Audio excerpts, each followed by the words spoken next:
I haven't heard Sirenscape yet. It's up. Okay. We are recording. Is yours up? And restart it. Mine is up. Mostly just Yep, I can hear it. No, it's just very faint, but yes, Yeah. it's there. YouTubers. All right. So last session, y'all woke up. Some of you with more of a headache than others. Um, and I wrote a lot of stuff down in this progression. Um, but to quickly go over it all, it was pretty much going out and shopping or um going out and shopping or finding other stuff to do around uh the area. Um right away, Arden and Illiken went off to check out Black Iron Blades, and Claudette and Celestine went to a store that you had not previously visited called Rendarl's Emporium. Um, and now we're headed off to return the pint mugs, the empty pint mugs um, of mead to Kelvin's Comfort. As Claudette and Celestine entered Rendarl's Emporium, Celestine noticed some beautiful, beautiful coats made out of Yeti skin and got extremely pissed off.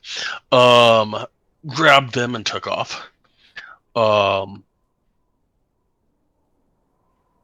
And eventually everybody went back to Kelvin's Comfort.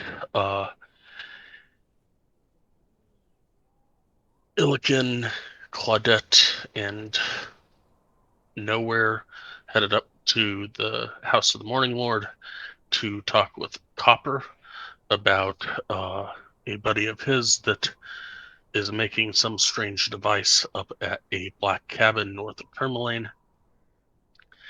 Coming back down to Kelvin's Comfort. Then left again, went out to the Northlook and talked with a person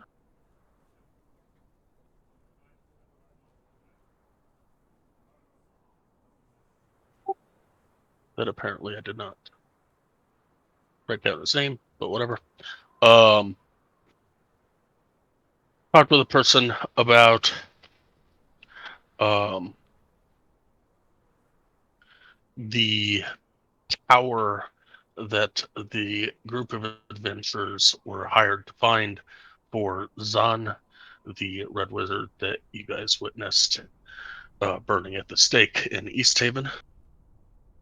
And as you guys were leaving the North Look, Claudette overheard a lady talking about a romantic night with a guy named Young something or other.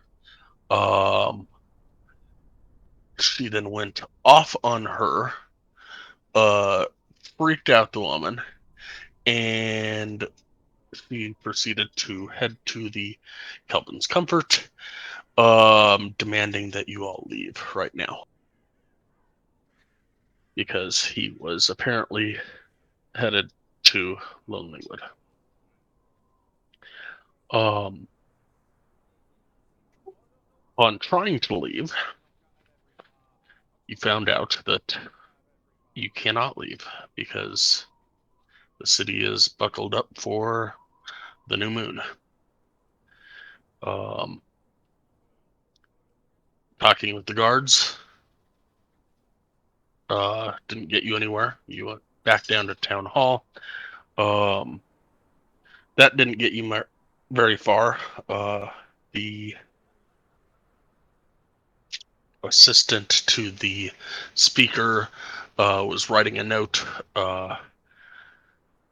for essentially, you all don't know, but Celestine knows, that upon going back to the gate, you were to have been arrested.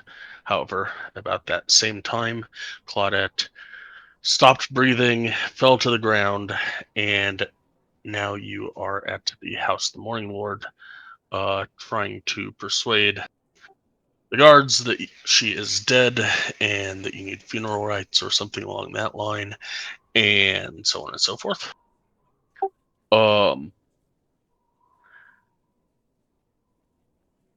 Yeah, that's kind of where we're at.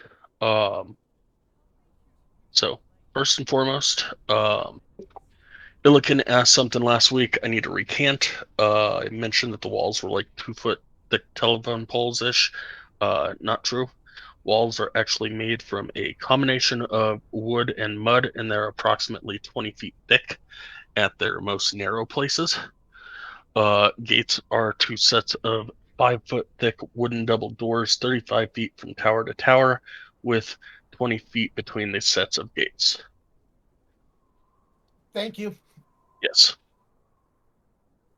And before we pick this up, I need everyone to roll me a die. We're going to go in order, skipping Claudette at the moment. From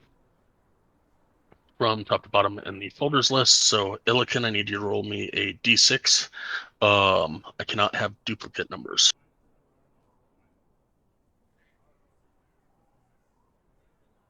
I'm afraid. You should be. No, I'm afraid. Be afraid. When you do this, it turns to ones. Be afraid. Be very afraid. Arden, roll me a d6. You cannot get a 5.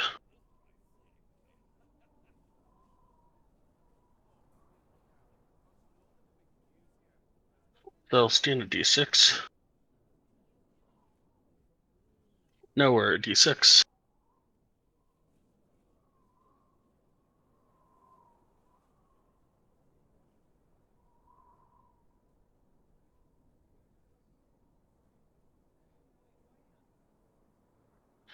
And Claudette, when you get into the game, roll me a d6. I've got the numbers marked down. Basically, you're looking for either a 4 or a 6.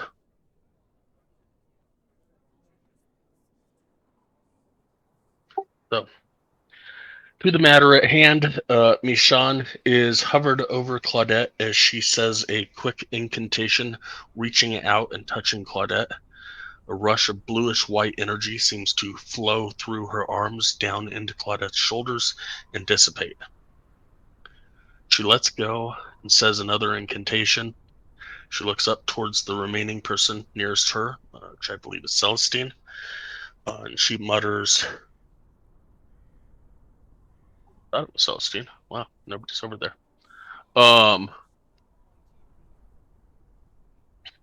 She mutters, in general, I'm not sure what is wrong. Even that is not working. I've tried healing spells, I've tried restoration spells, and just now I tried speak with dead and received no answer. There are only 2 possible reasons I can fathom. Either she is not dead, which should mean the healing or restoration spells would have worked, or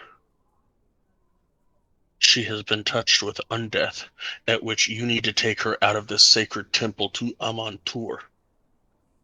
I cannot have this temple desecrated by such an abomination. About this point is when Nowhere and Copper come out of the guest room.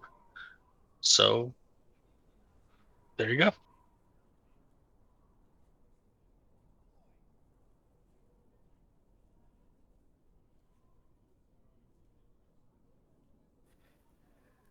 I gotta remember where I'm at.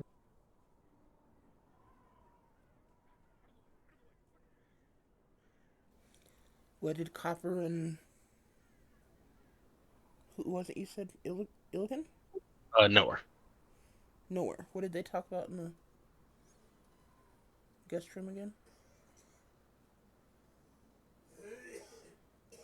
Does anyone remember? Nowhere remember.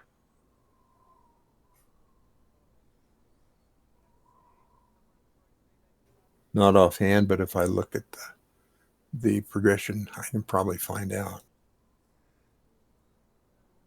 Let's see here. Claudette's request, you and Copper went into another room, explained that she was in fact alive, but that they needed to get out of the city this very night, and the guards will not allow them out.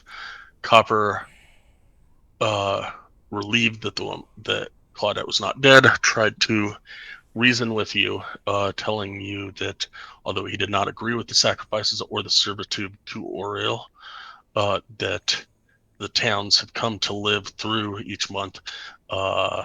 If they were somehow able to get outside the walls, it would be far more dangerous for you out there.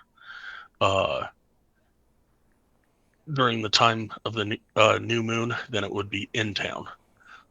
Blizzards roll in night prior to the crest of the new moon, stay through that entire day. Likewise, the allies of Oriel come closer to the towns, and most towns lock down. Each town makes the sacrifice that Oriel's druids have agreed upon. The heavy blizzards leave the area, and the druids retreat after the sacrifices.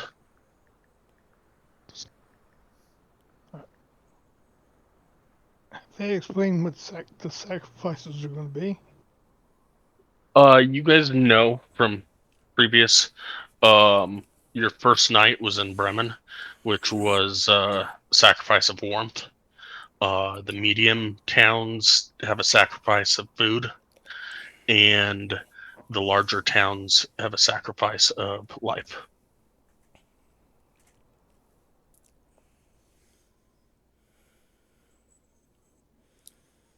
Basically, they're gonna kill someone. And I imagine if we cause too much more trouble, it's probably gonna be the troublemaking outsiders.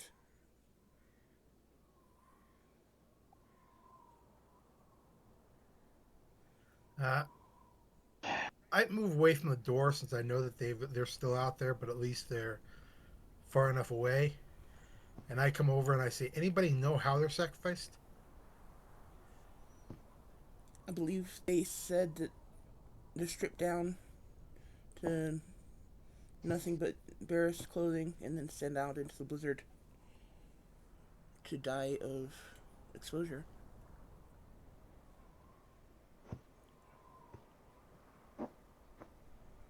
Was that what they told us, or is that something you said, but was out of character context, Sky? That's what they told us. Okay. That's what the assistant told you last week or Okay. last. I couldn't remember if that was part of what you were telling, outside of character or not. That's why I was making sure. Yep. Okay. Anybody have any suggestions?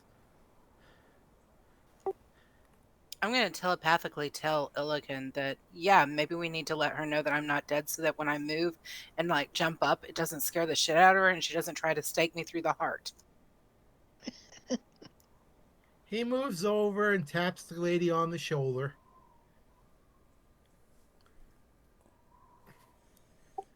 Yes. What can I do for you? It's okay. She's just resting. She'll wake up here shortly. She has a slow heartbeat. That's all. We just need to get away from the outside and get in to be able to rethink what we're having to do because we just found out about the door. It's okay. Me a persuasion roll. I'm sorry. Yeah, I tried to use all y'all.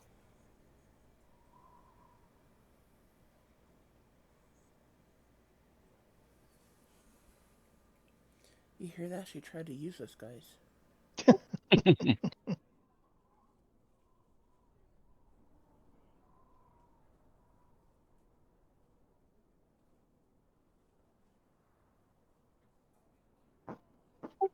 She totally believes you.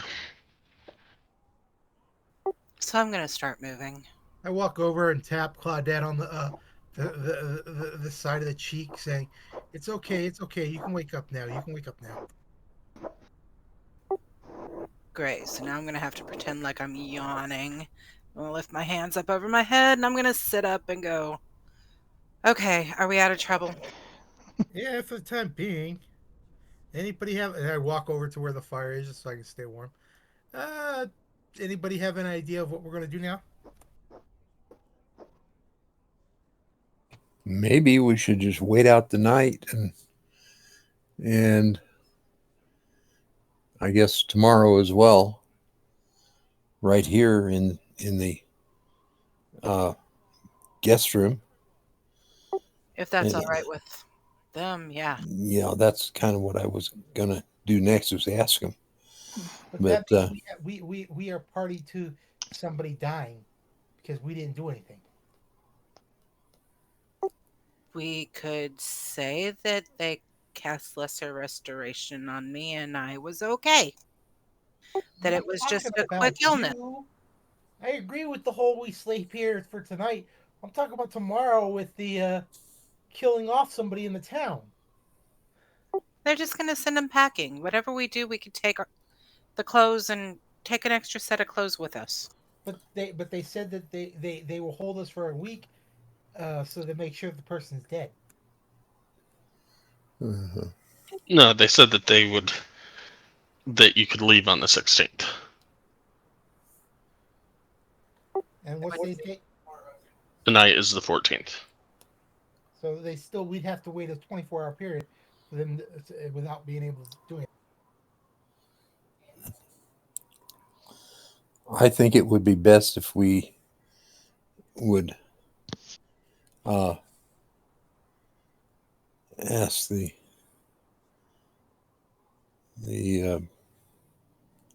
priestess, I guess she is, if we could stay here until the time has passed. We'll go into the guest quarters there, and we won't be a bother to anyone. Just wait here, and then on the 16th we'll leave, and we can make a show of a funeral procession and the whole thing if you want to. But the thing is, once the gates are open, we should have no trouble getting out. And I know, Claudette, you want us to go right away, but the fact of the matter is we can't. Well, I figured that out, but I didn't want to spend the night in jail either. No, I can understand that. But will the is it priestess or abbess or whatever, will she agree? Let's ask her. And I turn to her, then I say, we need to stay together as a group. And we want to get out of town as soon as we can. But we don't want to be arrested and put in jail and held for who knows how long. Instead, would you be so kind as to let us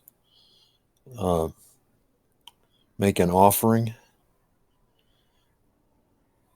so that we can use your guest room just until the 16th, and we'll do our best to not be any trouble. And as soon as the gates are open again, we'll go. And how much of an offering do you need?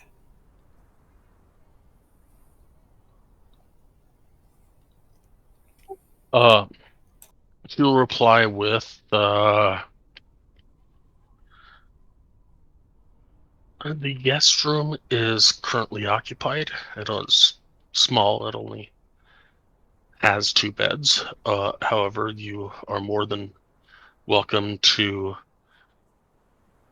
stay the night with up in the attic with Copper. if you so deem, and any offering that you see fit, I will definitely take as donation.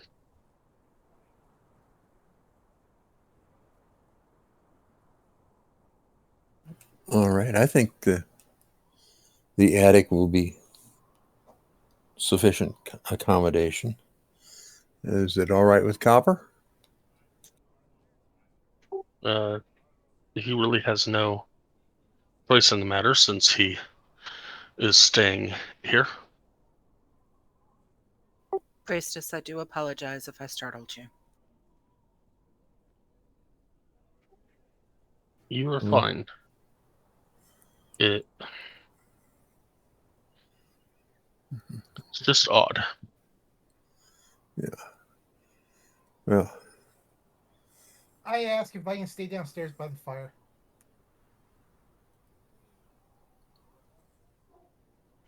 For the moment, you can. When you go to take your sleep for the night, you need to please not be in the temple area.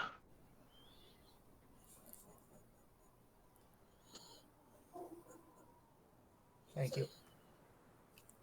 Insight check, if you don't mind. On Am I picking up any shady reason for not being in the temple area? Trying to hide anything. Gotcha. Go ahead and give me the insight check. Nope. He's just very dedicated to her to Malnator, and seems to not. She's fine with you guys staying with her and staying here, just not in the temple area. Okay. okay. Would you consider a donation of 25 gold? That'd be five gold for each of us, as reasonable for our request.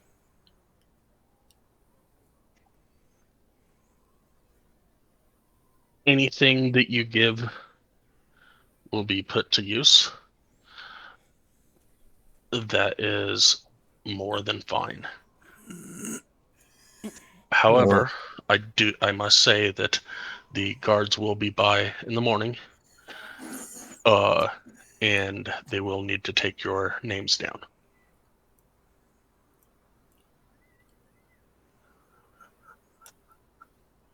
Sure. Whatever. Of course. That'd be fine as long as they don't try to take us out.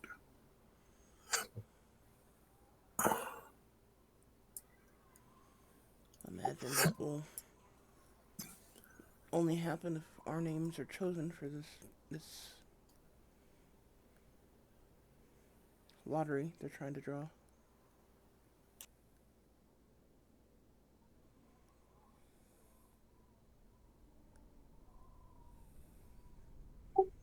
You will go over to the altar. A small incantation.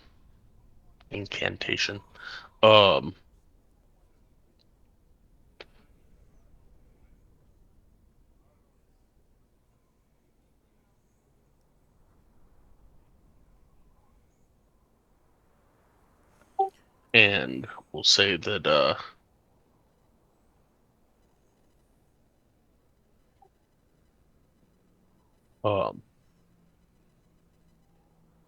yes, it is approved that you stay here for the next couple of nights. All right, and I hand her the 25 gold, and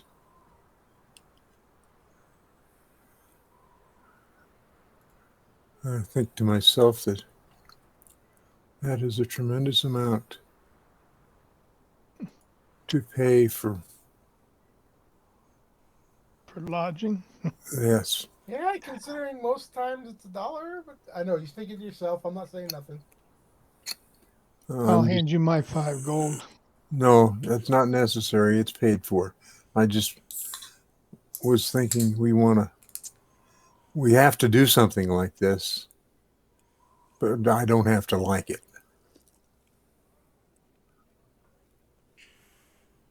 And maybe I'm being too generous, but I'd rather be too generous than not enough and have her report us.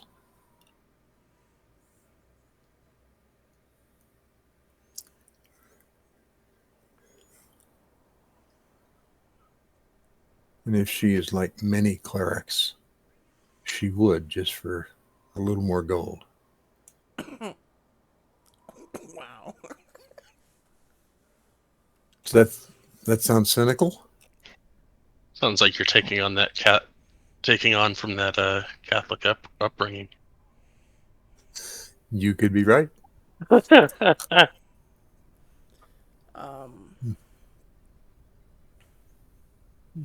I'll actually approach Michonne and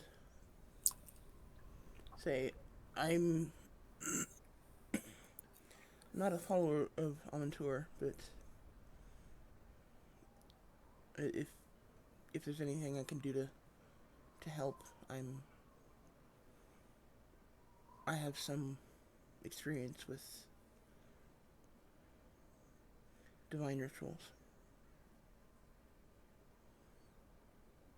or divine magics in general.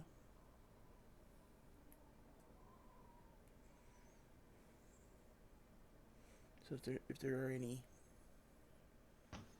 duties you would like help with, I'm willing to help while I'm here. She'll put her hand on your shoulder and just say, "That is very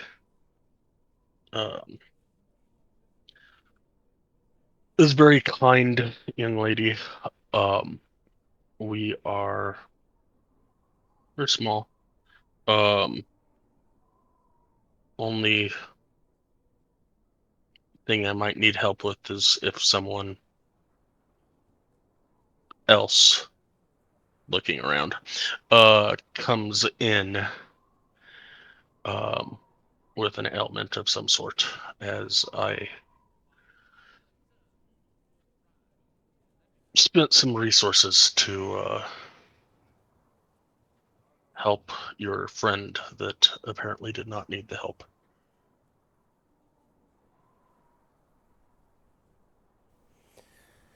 I apologize for that. It was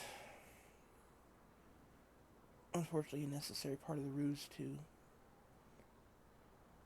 deceive the guards. And not be in jail for the night.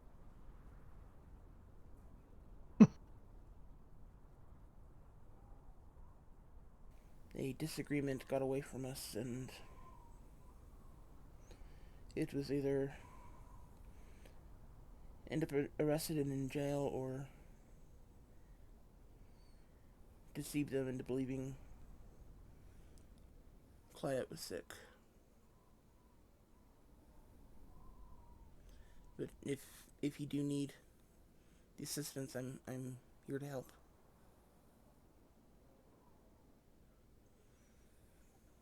Lets go of your shoulder, gives it a couple of pats, and kind of nods at you.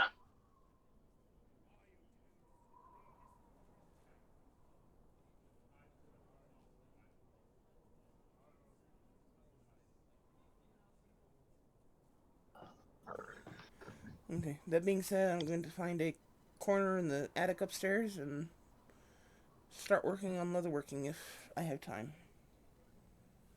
Sure. I'm gonna go up and just lay down.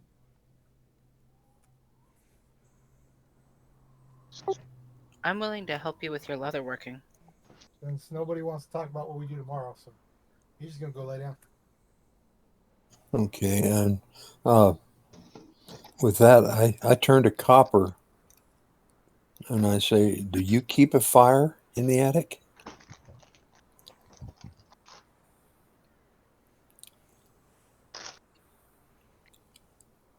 He will say he does not, but it is comparably warm. Okay. That sounds good. I guess then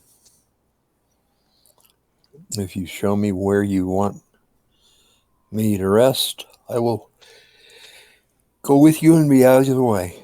And if you need any help, tell me. I'll help. He will thank you. And show you guys up to the attic. And it's in comparison to below, and in comparison, to outside. When it's dark outside, it's typically like negative 84 degrees. Inside here, stone building, with plenty of torches and fire. It's probably sitting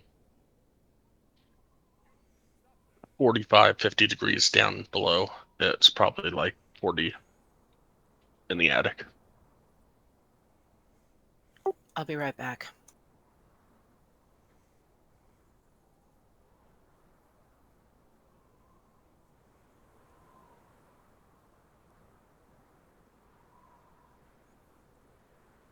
I move to side of the room where Copper points me and spread out my bedding and get ready to sleep. How long do we have until we would normally go to bed? Great question.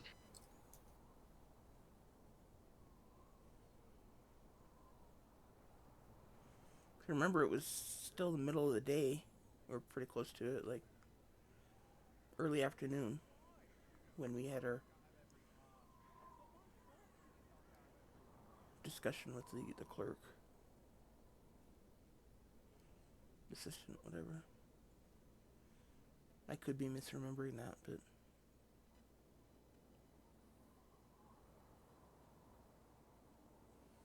It's early afternoon when the three of them went to the North Look. Took half hour to get over there. Probably about 20 or 30 minutes talking with people. 30 minutes to get back to Cullen's comfort.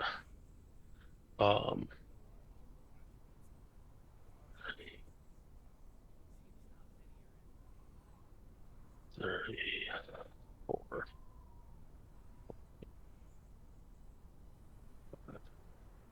Say it's about 5 o'clock in the evening.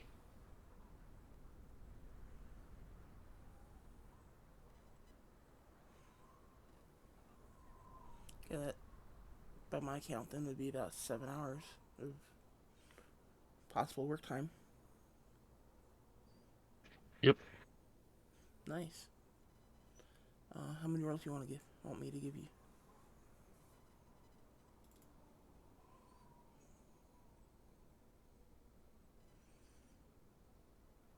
Don't Let's forget start with 3. Helping. Claudette's helping. Yep. Start with 3.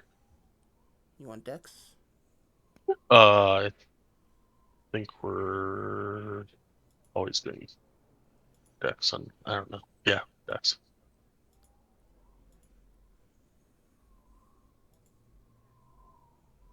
Darn it.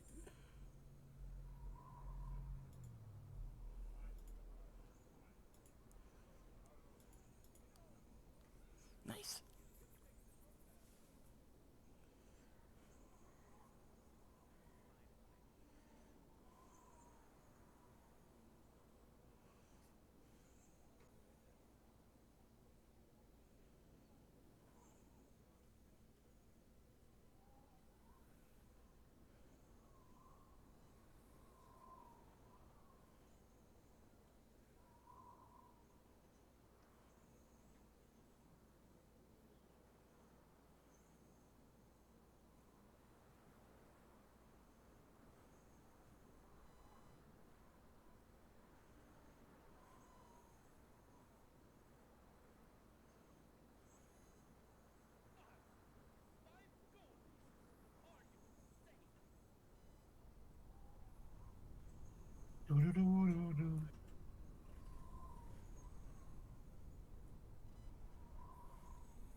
Yeah, I'd say with that, that's good for the entire 7 hours, and you get 7 hours completion towards your project. Nice. Thank you.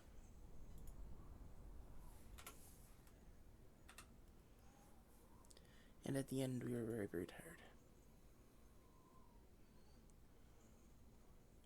And probably pretty smelly.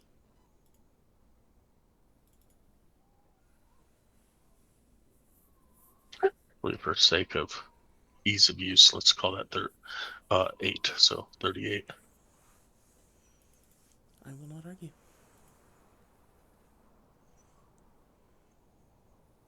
Since you had help.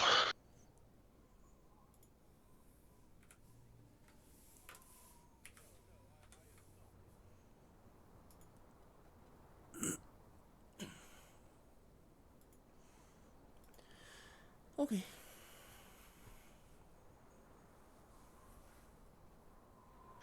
Anybody else looking at doing anything?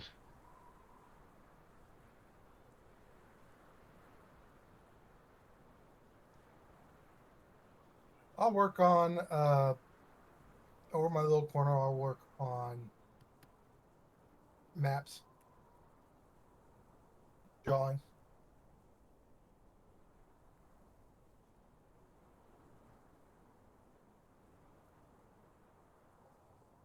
Okay. You work on that for like the next 7 hours ish. Yeah, just map of the town that I remember walking through.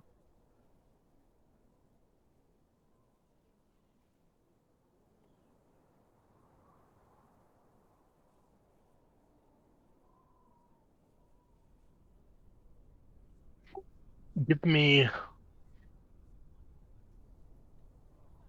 7 straight intelligence checks.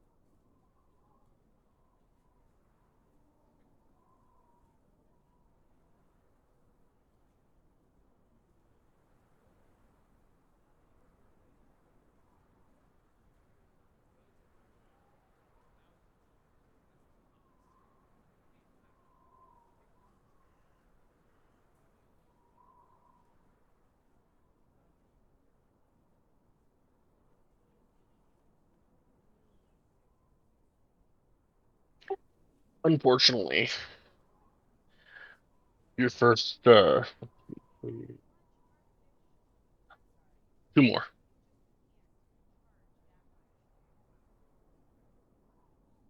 All right. So unfortunately, the first 4 hours of drawing, I mean, you got the circle down, you got some scratchy buildings down and some routes, but it just doesn't look the way that you think it should work, or should look. During your 5th hour, you start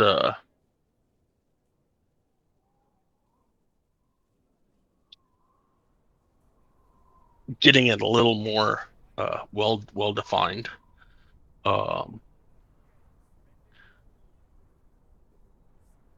Just to,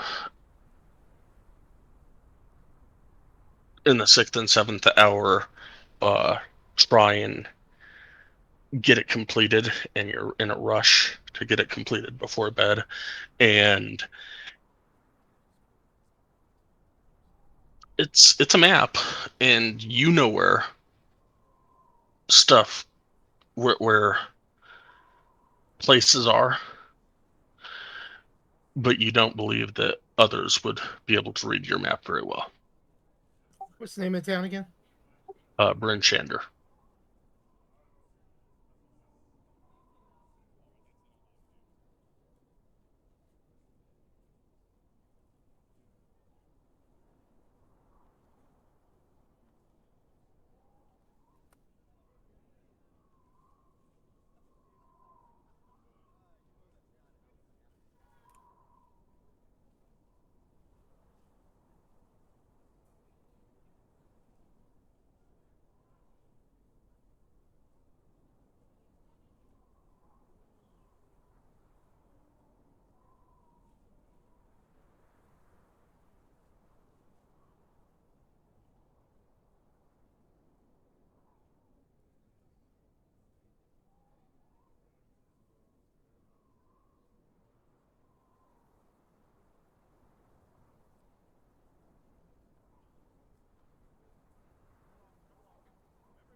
Anybody else want to do anything?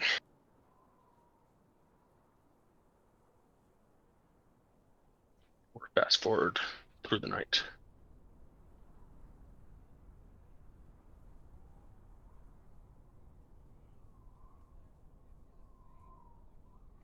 Bueller? I'm game to fast forward through the night. Well, you also took 7 hours, so just curious if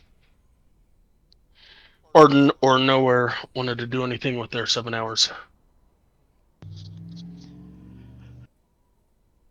I'll just clean my equipment. Yep. I just roll up in my blankets and try to get warm and stay warm. Yep. And end up sleeping quite a long time.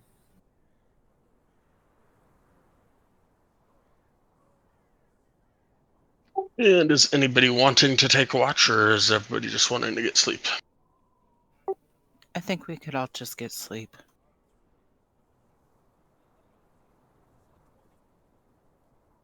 I agree. Okay. Cool.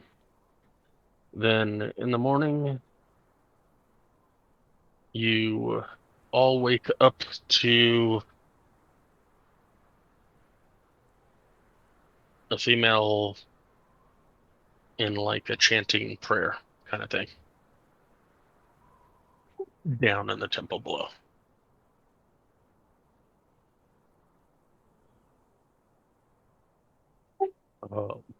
Pelican, 2d6. 2d6. 2d6, yep.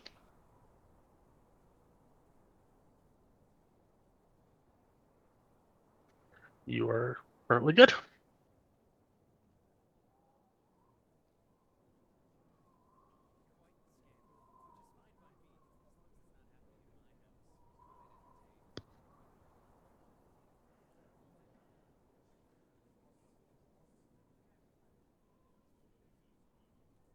Wheel.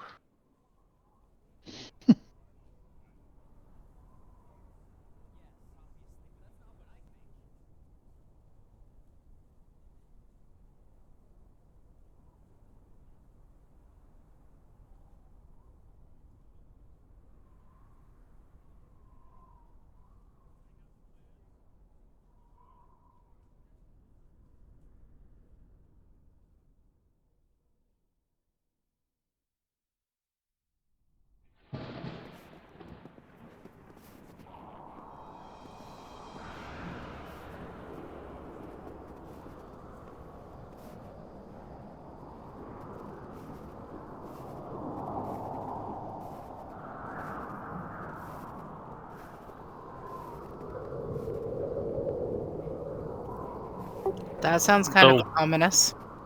It's so weird how it every time, and these are supposed to have like different tracks and stuff, but every time I do that blizzard one, it starts off with a thunderstorm. Like, no, that's not part of Blizzard. Sorry.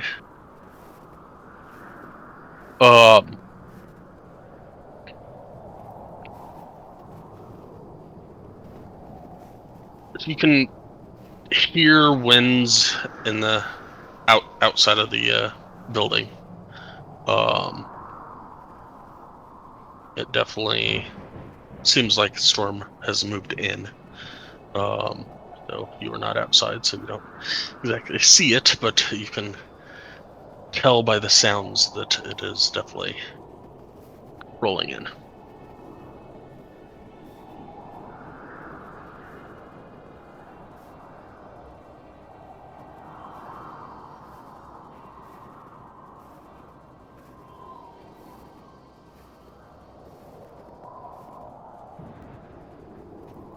What would you like to do? You guys have been awoken by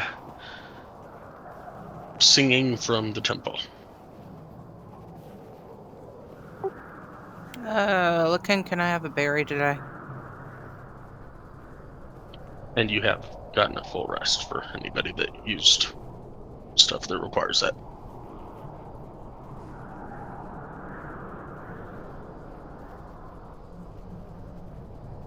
Excellent acting skills. Excellent acting skills. Reset. Nice.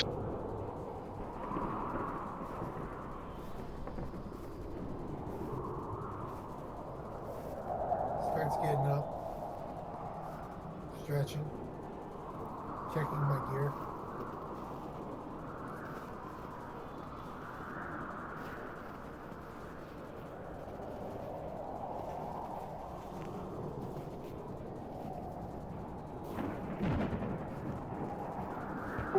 I'm just kind of side-eyeing Illiken while he's getting ready.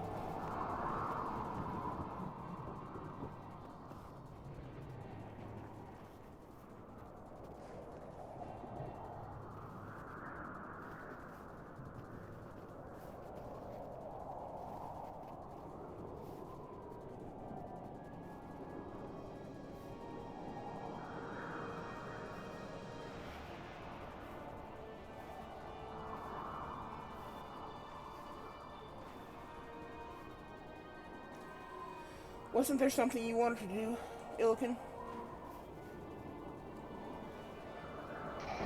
If there was, I don't remember.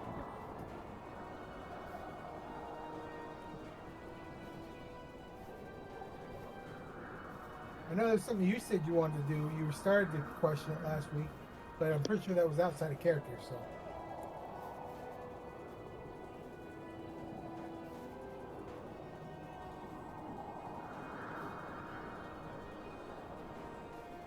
Because my idea of what I was going to use was corrected by Sky with what he said the walls were made of, and also what the walls were made of the second time.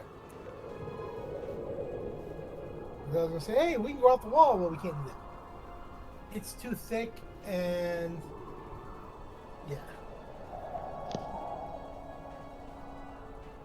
He wanted to use his ring of stone shape on the wall and create a 5-foot hole to just, hey, look, we're out. Go with a door, but yeah, that'll work.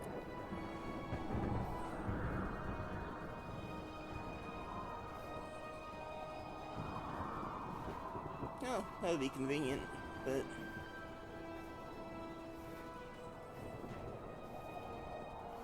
It was the wrong type of material last week, but then I did some research and realized that it was a lot thicker than even I had thought it was.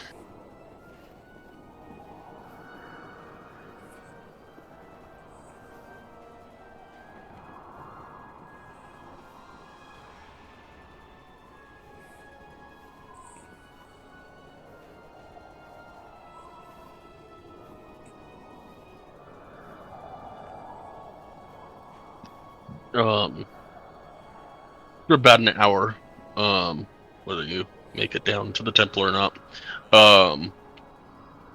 It's a loud knocking at the door. Michonne will go answer the door.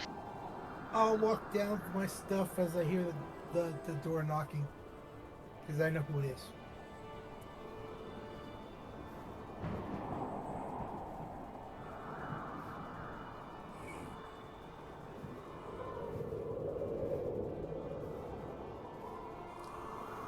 I will go down as well.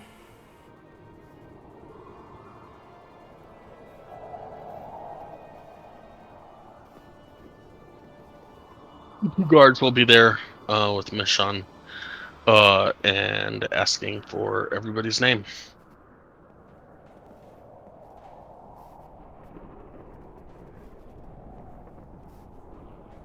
Little We'll get it. ticks of little ticks now. Little pieces of wood, basically. And they will write or etch your name into the wood. And after getting the 5 of your names, they will take off. They will say, as they start to leave, they will say the lottery will be held at dawn in about an hour and a half.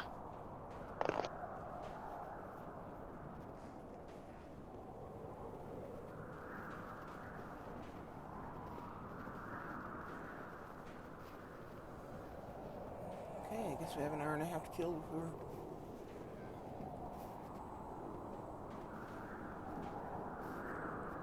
we continue.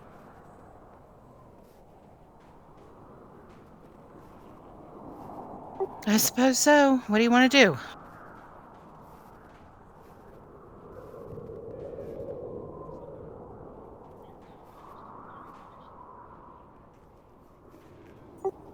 You know, if that girl is pregnant, she should be about 3 months along right about now.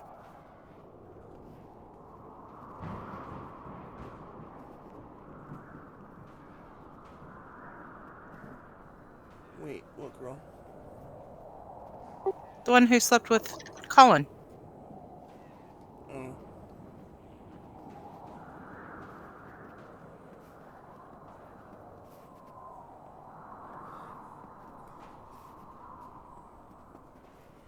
That's the problem. Do the mothers usually survive this birth? Nope.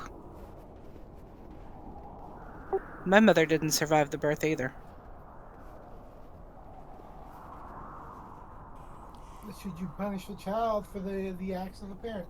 No, is it that they never survive, or just your mother didn't survive? In my 150 years, I've only met like 2 others like me. Their mothers didn't survive the birthing process either. Gotcha.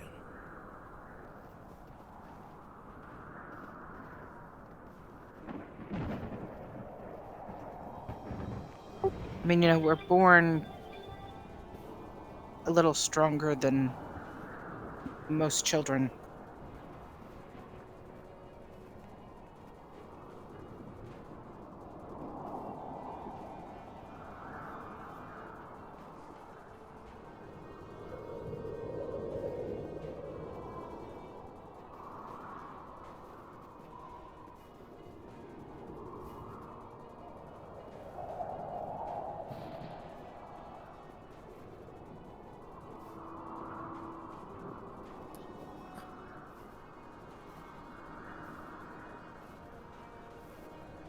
I was raised by my aunt. I accidentally bit her and she ended up getting changed.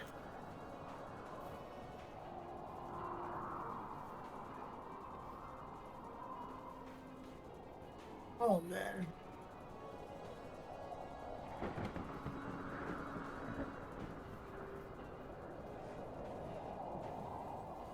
Well, I have to say that's...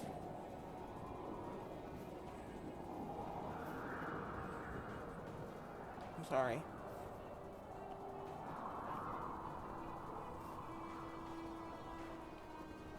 Has she changed much since she was changing? No, she was murdered by the villagers. Oh, They took off her head, removed her limbs, and then burned her.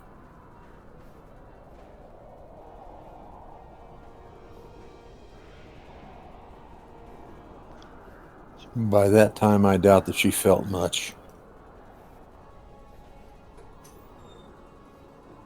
It doesn't matter, I was only 10 years old at the time.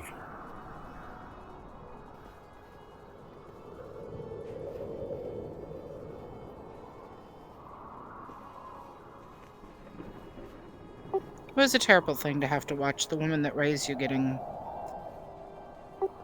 drawn, quartered, and burned.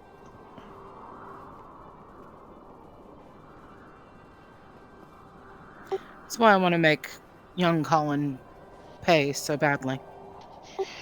He doesn't care what mess he leaves in the wake of his seduction. Milliken looks at Claudette as she describes Colin, and he keeps shaking his head slightly every time she says the word young. He was turned when he was 16 years old. Every time he hears the word young.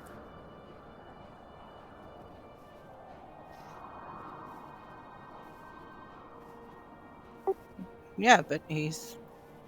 If you ever saw him, you'd understand. He's never aged.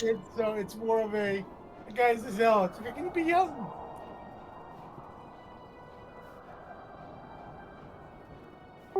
Oh, I'm just a baby compared to him. I'm a gnat compared to the two of you.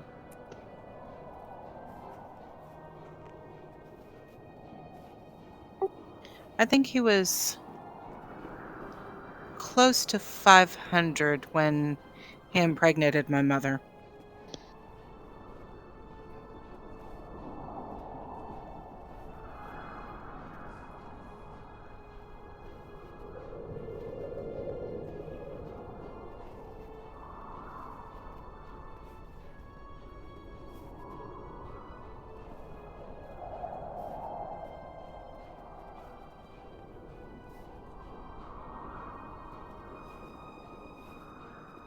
But I digress. Let's go find out if we get our name chosen for sacrifice.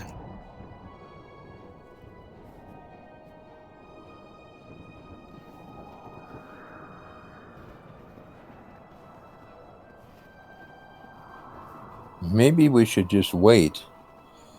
I'm sure if they choose one of us, they'll come let us know. And I don't really want to go out in that storm. We've been out in that storm several times. Yeah, but we don't need to. I'm sure they'll come find us if they want us. Okie dokie. And Sean will actually speak up about that time and say, everybody is expected to go to the lottery, myself and Copper included. You can go with us if you would like. We just need to sound the alarm when it is time for everybody to go. I look over and I say, "Where is your other border?"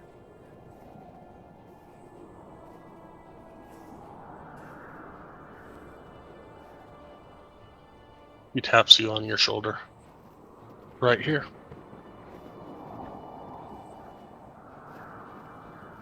He wasn't there a moment ago.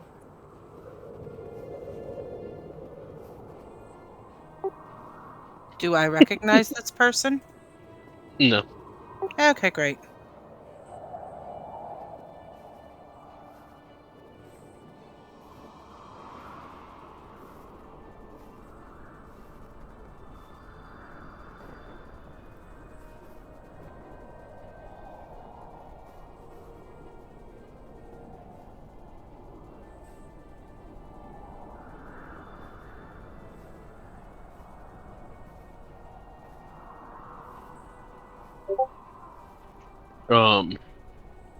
So yeah, after a short little bit of time,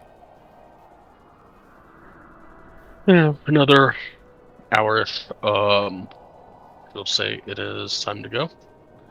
And I don't know if this thing has bells, but if it does, she will sound the bells or the alarm or whatever this churchy thing has.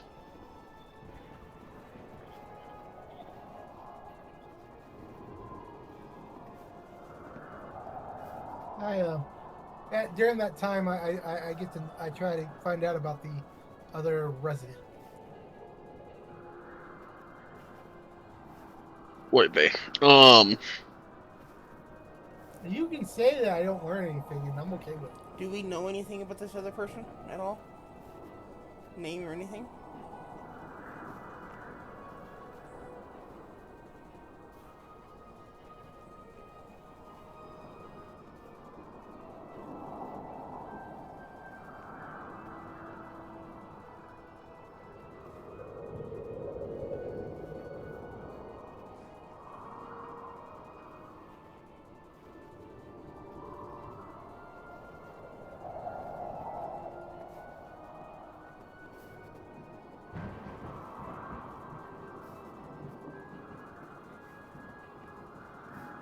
Her name is Piper Fleming, and she is a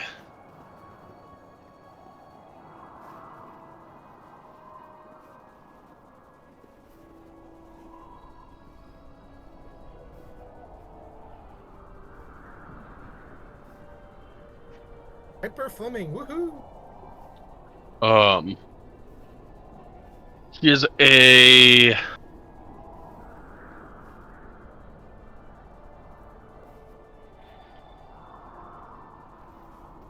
thaumaturge from Caradenival that was making her way through each of the towns, seeing if anybody needed medical help.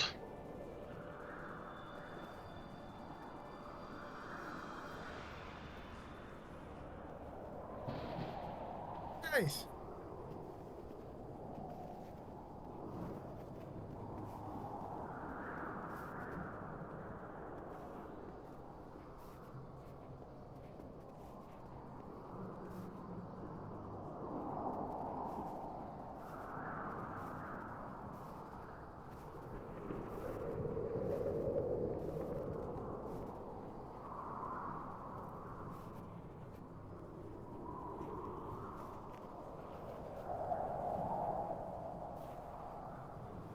So, everybody making their way to the center of town. If that's what we need to do, that's where I'm gonna go. Yep, that's Makes where I'm sense. going. Yeah, I slowly follow.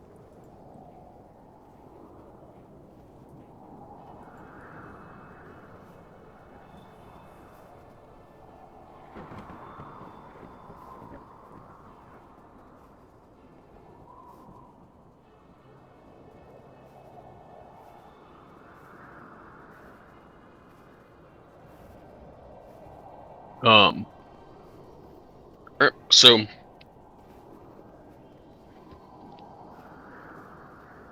they will gather, and like usually when you go through Brinchan, or when you go through any of these towns, there isn't many people in the streets hustling and bustling, that kind of thing. They're either probably at their works or at their homes or doing whatever they typically do. Don't hang out on the street, in negative 40 to negative 80 degree weather.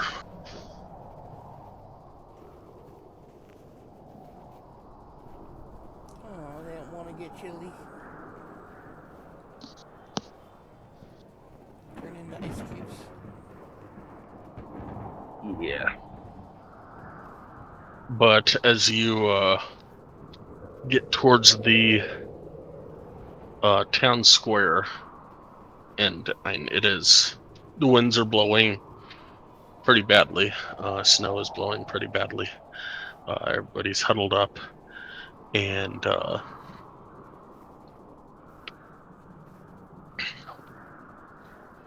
get towards town square, and there's probably about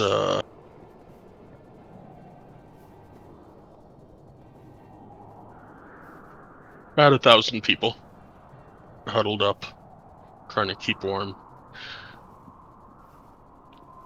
And a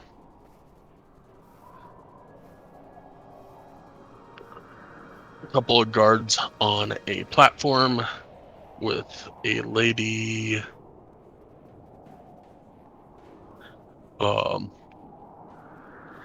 and the lady will get up, reach a hand into a barrel and reach down low and pull out a wood chip. And she'll whisper something to older gnome that's standing next to her, and he will do kind of an flourish with his hands as a name calls out loudly that everybody can hear, as he says, Ilikin Thulagia. I step forward.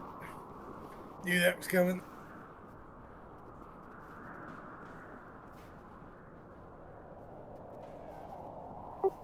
I say to Ilikin, only through a whisper, telepathically. I think this thing was fixed.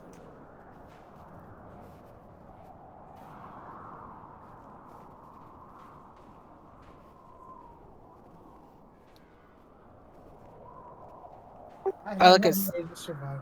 I survived worse. Celestine. What are we gonna do?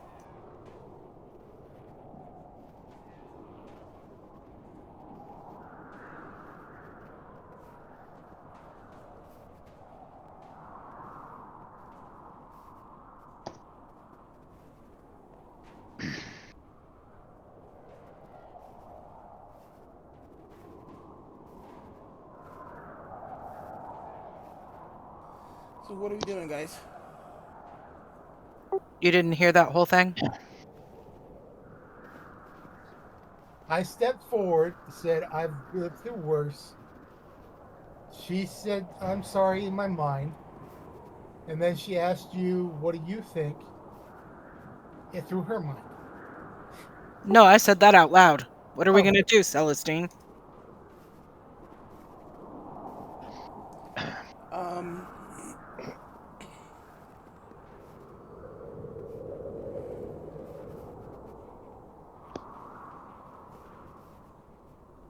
Arden, what do you think we should do? Well, we need to gather up his gear, okay? And maybe say we'll meet you at the west wall or the closest wall where they take him out, and we'll dump your stuff over the wall.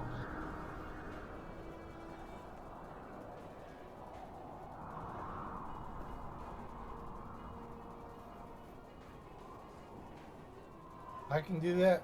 If I survive, I can do that. He says it with a grin. You're resistant to cold, right? Not yet. But I say that with a smile because I have an idea. You're resistant to the weather cold. Yeah. You're not resistant to cold damage, but Not yet. Anyway. So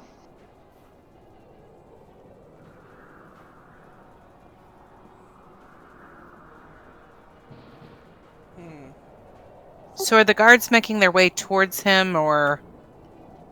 At the moment, people are starting to shuffle back towards their homes or wherever they're working, and um, I think he was headed towards them, towards the stage.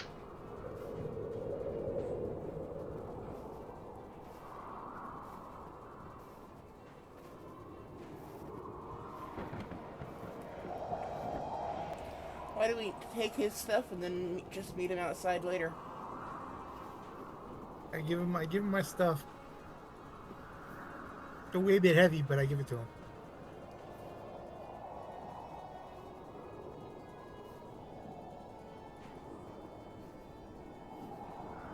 And I put on the ring. I make sure that the ring that I was wearing is on top of my stuff to see if that helps him.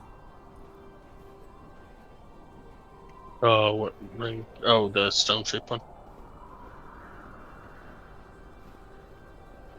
Yep.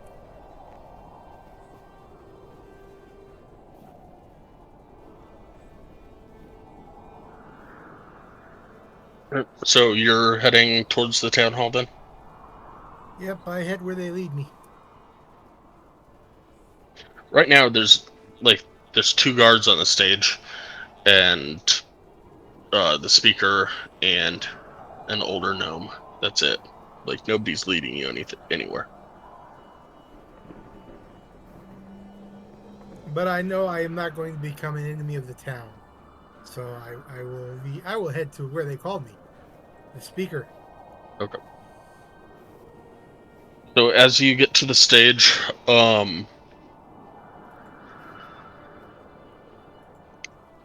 they will look down and say, "Are you Illican?" I am Milliken.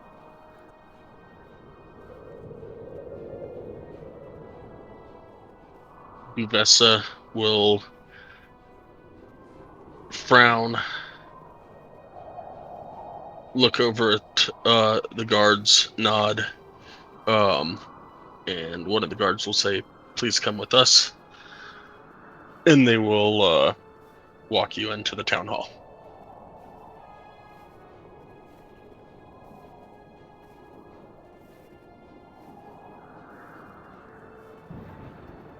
Shakes head.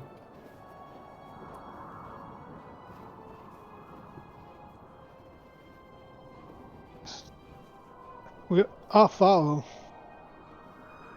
I would like to try to follow as well. I'm following the leader.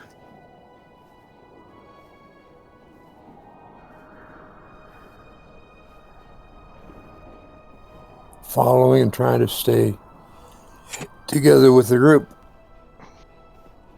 And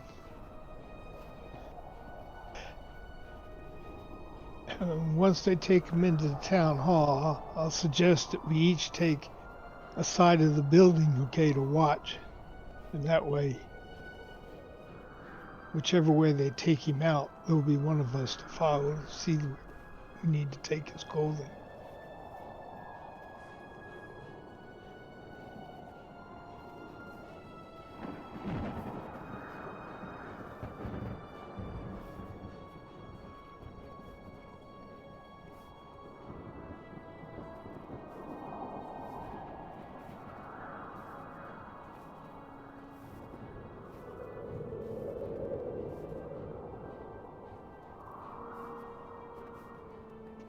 Sure.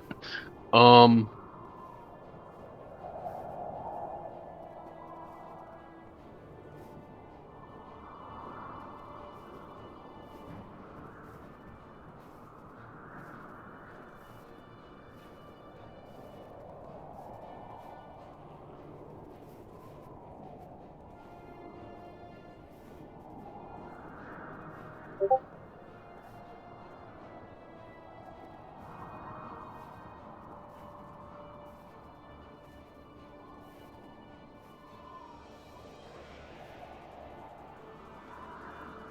Oh no, good die.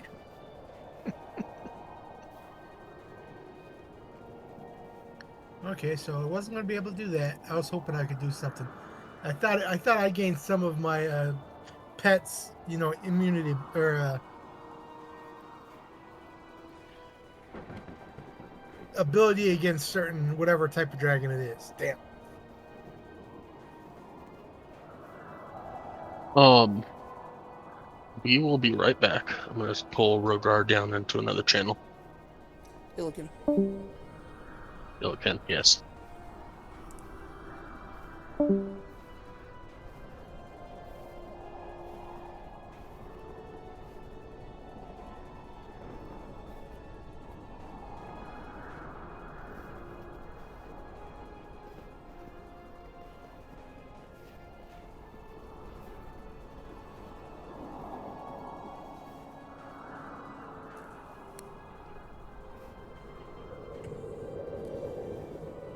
So, this is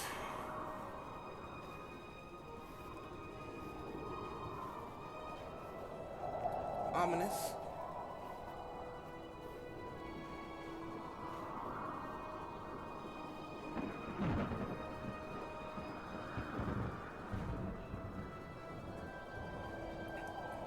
Might be getting Illiken killed here. We might be.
I keep glancing outside to see if there's actually a storm going on.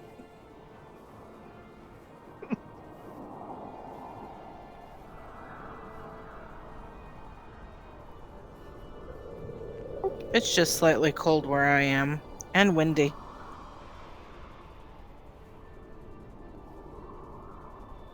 We actually have a freeze warning in effect. Wow. Ooh.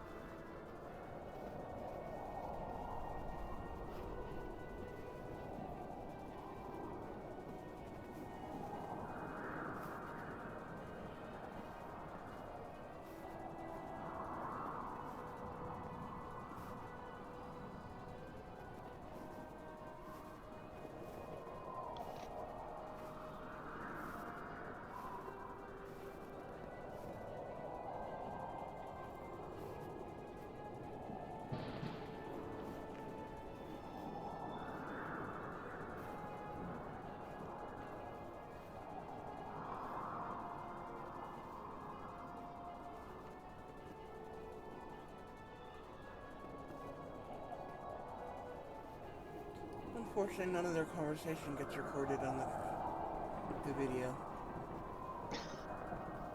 That's fine.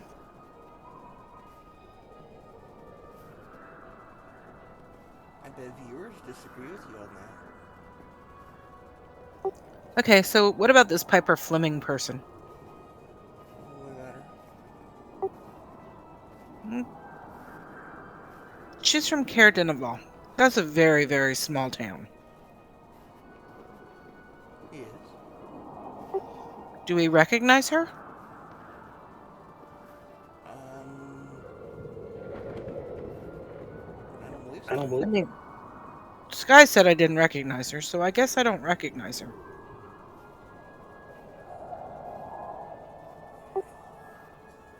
But she looks like an elf.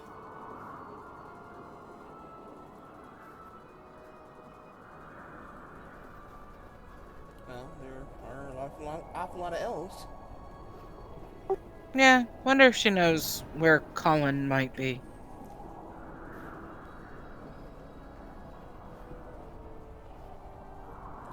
And Piper Fleming, she was the other guest in the temple, right? Correct.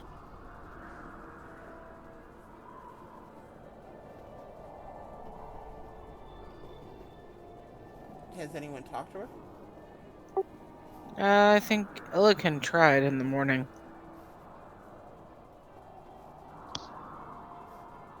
But not like really hit up a conversation with her.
It's a long chat. Yeah. La-di-da, twiddling my thumbs.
Hello, people. Welcome back. Welcome back.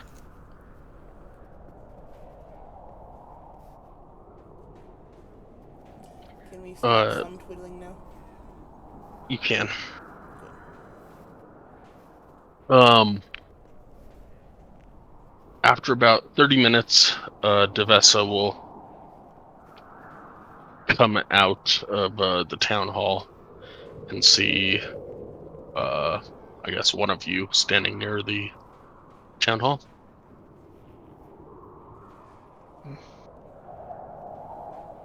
Yeah. Who is on the front side?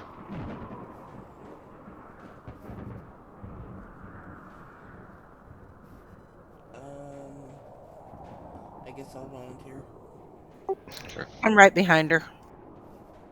I'm on the back side.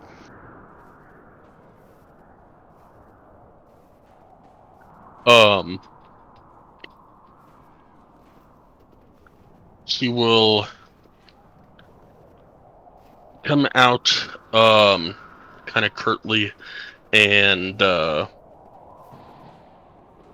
approach Celestine and Claudette and say, Illican asked me to give this to a Claudette. I put my hand out. She will put a piece of parchment in your hand.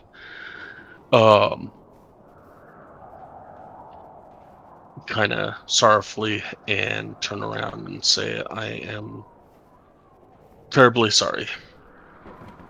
And she will walk back into the town hall. Okie dokie. So, what does this piece of parchment say?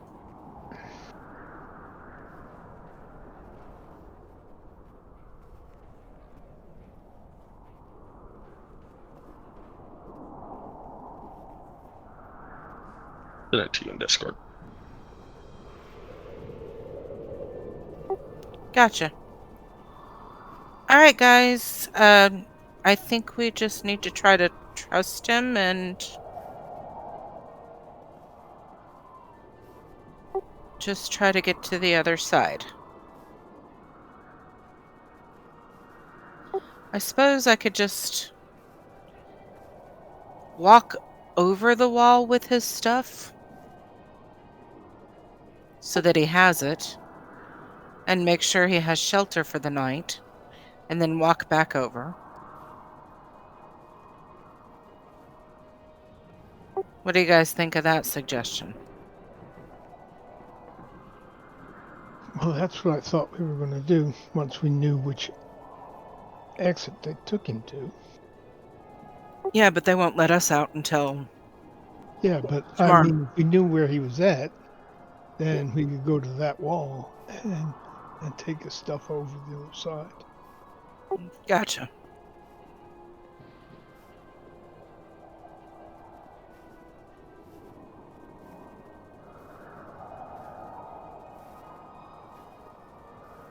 So,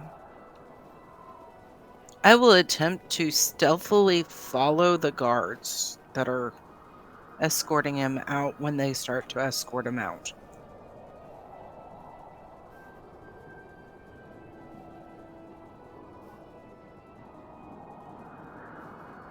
Actually, I think we should all go to just say bye to him. Pretend like we're just saying our goodbyes. That way it doesn't look like we're being sneaky or up to something. That sounds like a plan. I agree.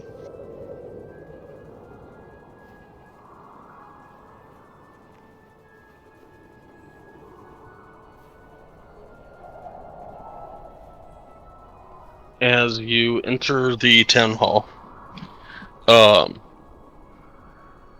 the assistant is sitting at her desk, and as she sees Claudette, she just goes pale. Sorry, hon. It's just been a little bit of a thing with me since I was a child. But I didn't die, I promise. I just lost a moment of time. She'll slowly nod and say, can I help you? We just want to say goodbye to our friend.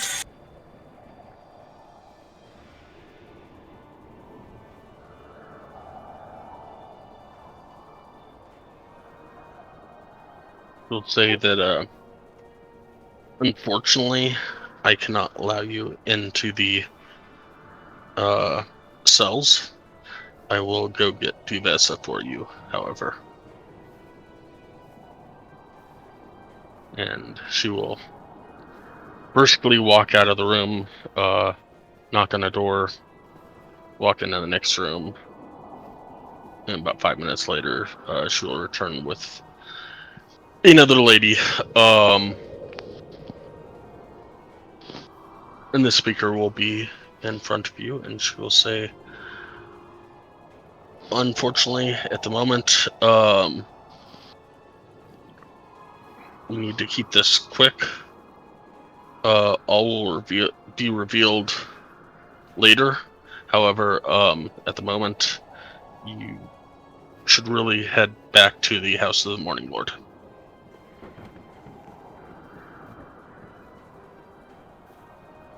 Well, when will you be moving him? My friend Michonne will see to it that you are taken care of. If you please return to the House of the Morning Lord.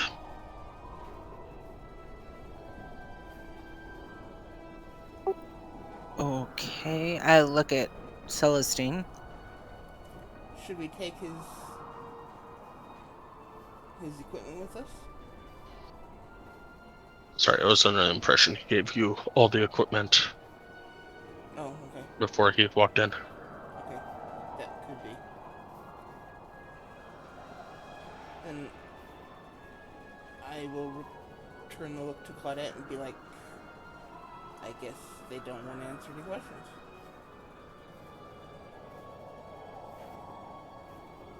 I guess let's head back to the temple. All right, let's do it.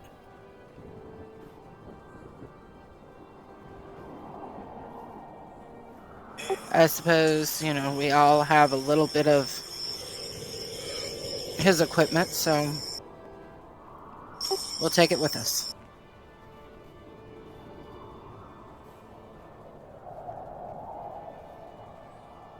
Hey, Claudette, what's the letter say? Anything of interest or value? I'll tell you when we're alone. Okay. Actually, telepathically.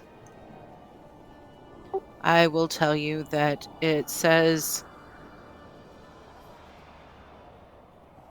what we see is okay. It may not appear as such. Don't try to rescue him. It may affect the rest of the town. He'll meet us on the other side. I really hope he means the other side of the wall and not. I'm pretty sure he side of means the life. other. I'm pretty sure he means the other side of the wall.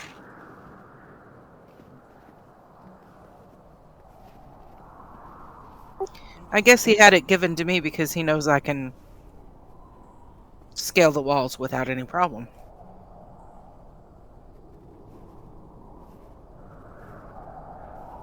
Okay. But let's go ahead and let's go back to the temple and not disturb this speaker who doesn't seem to want our services. Go ahead.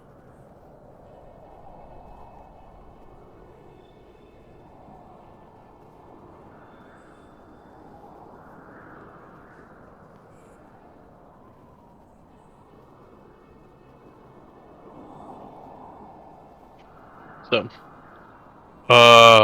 off where are you going back to the House of the Morning Lord?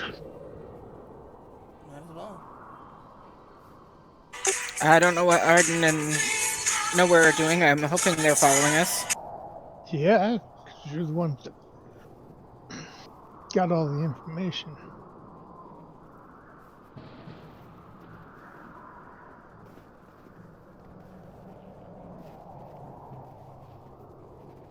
But do have some questions.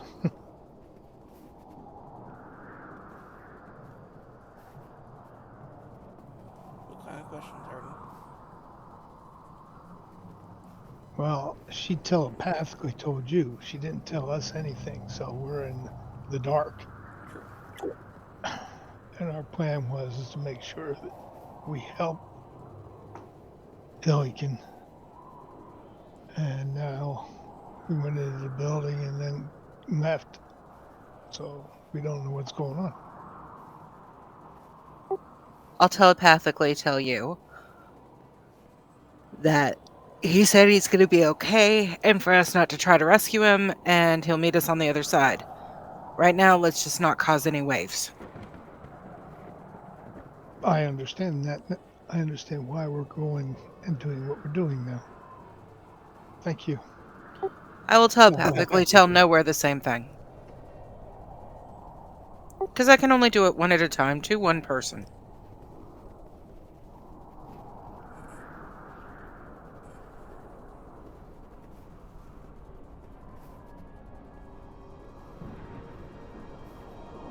So y'all make your way back to the House of the Morning Lord. As you enter, Michonne will be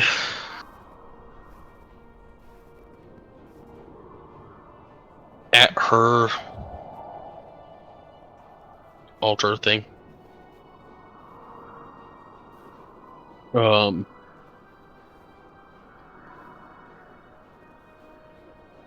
Mixing some ingredients and looks like she's making some kind of a potion.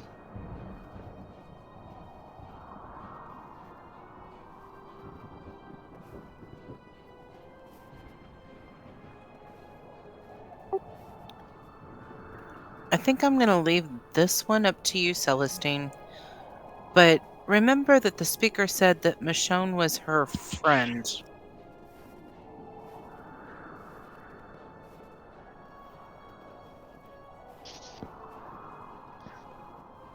Do I recognize the potion she's trying to make?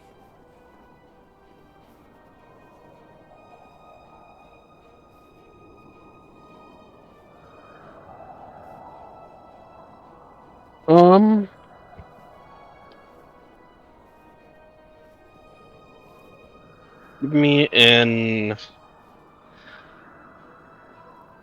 alchemy tools check. The wisdom. How about herbalism kit check? Or that.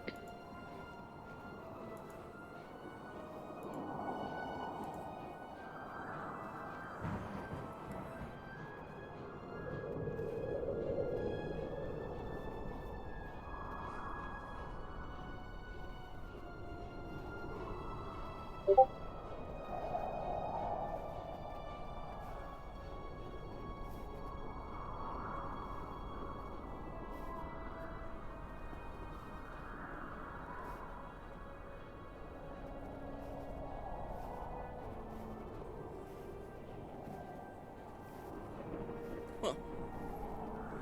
Okay.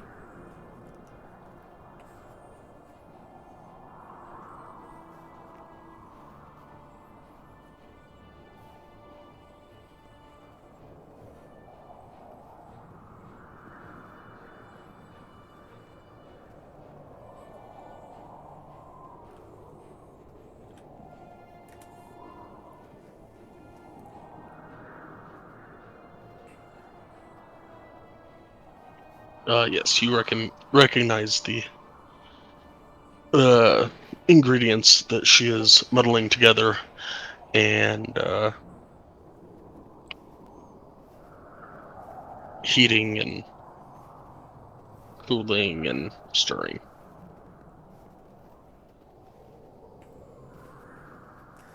Okay.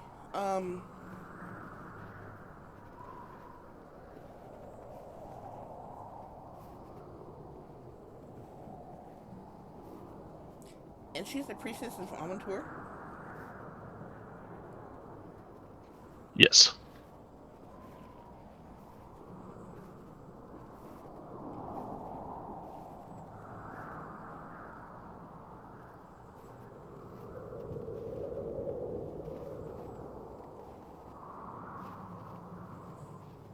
Okay, has she realized we're here yet? Yes, as soon as the door open. She looked up and then looked back and kept doing what she was doing.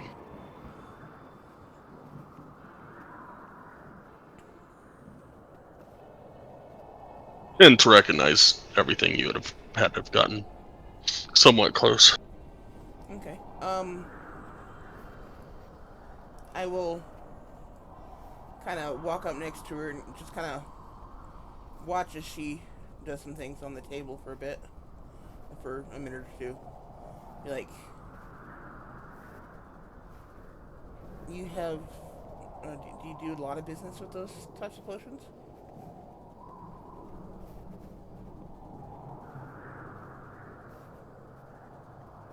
Fortunately or unfortunately, depending on how you look at it. No, I do not. This is more of a favor for a friend.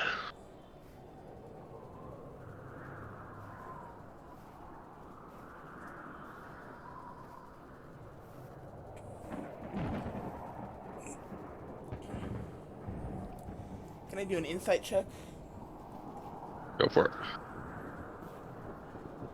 Basically, I want to know, is this something that she's doing willingly or begrudgingly?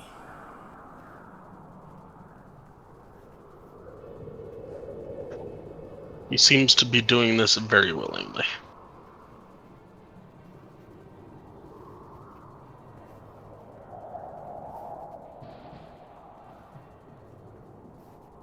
I would say you get the feeling that she is happy to help.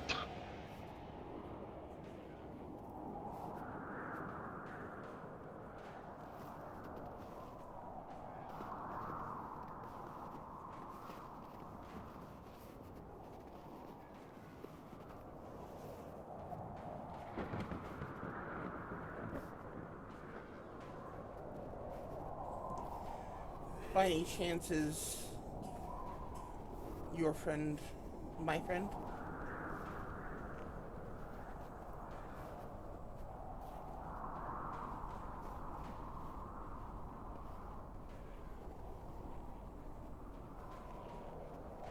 He will look at you quizzically and say,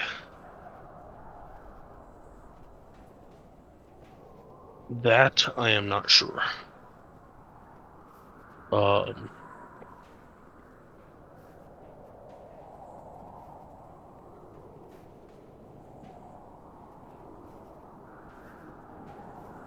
Though it may help your friend as well.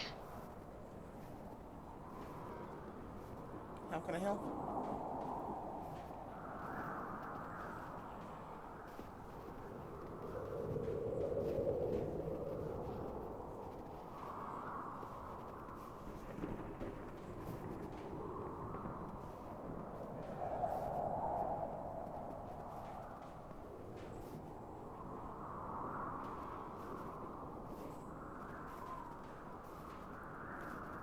Maybe I should turn to the rest of the party and kind of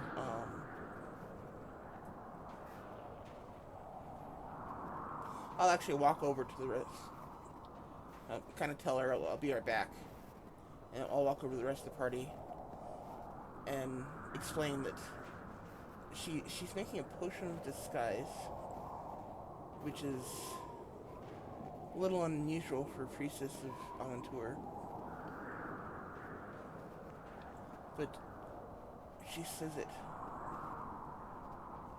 it's for a friend, but that it might help our friend as well.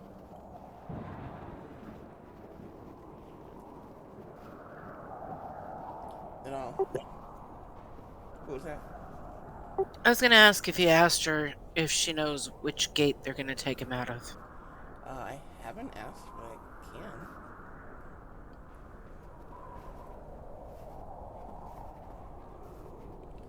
I'll head back over to her and ask, do you happen to know which gate they're gonna take him out of?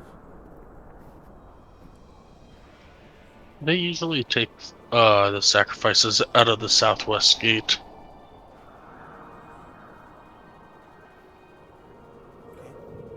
Okay. Can Claudette hear that from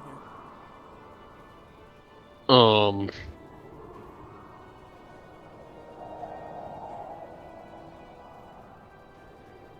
sure. Okay.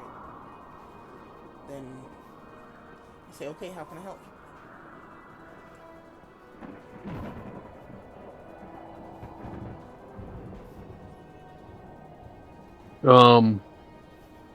He will say that she has one more of these potions to make, if you can help her. Gladly. And she will pause what she's doing, give you the ingredients, and just give me an herbalism kit check.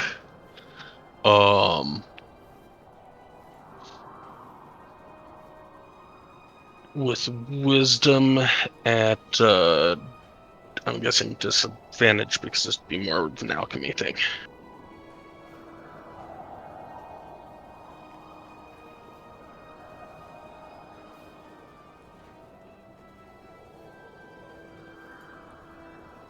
Oh, crap.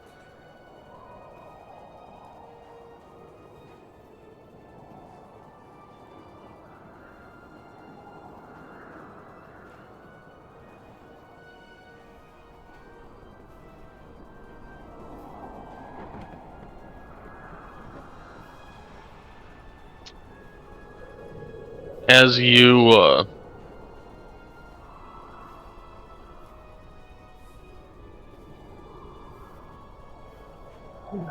sorry. As you um set up the stuff that like she has it, and start heating the you get everything muddled up correctly, and as you start heating the beaker, everything inside goes up in smoke and turns into ash inside the beaker. Mm. And she kind of looks over at you and frowns and says, well,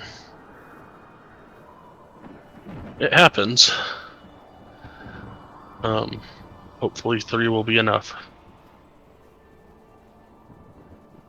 I'm sorry, I'm not quite sure what I did wrong.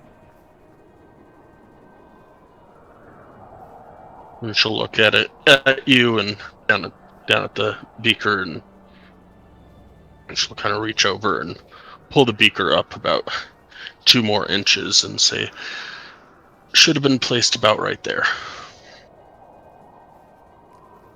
I'm sorry.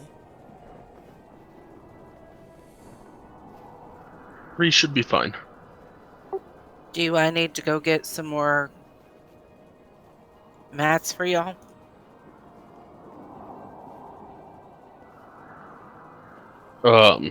This will take well, actually it'll probably be about an hour. But she will say that this is all the supply that she had at the moment. But as she finishes hers, that'll make 3 potions. So hopefully that will be enough. I just kind of look at Celestine quizzically. Enough for what exactly?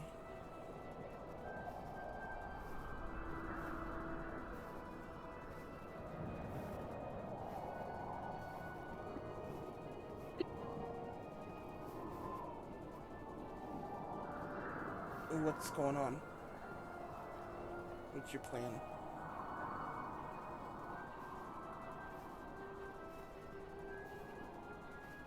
Look, it's 4:07. Let's take a 15-minute break. Okie dokie. Gross. Bastard.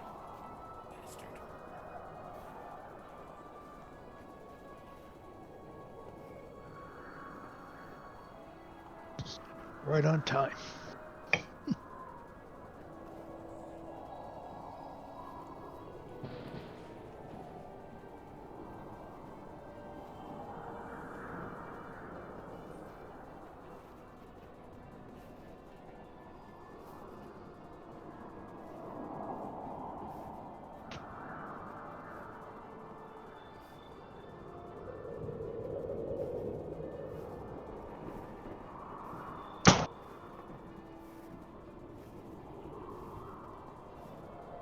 Woohoo! Who what?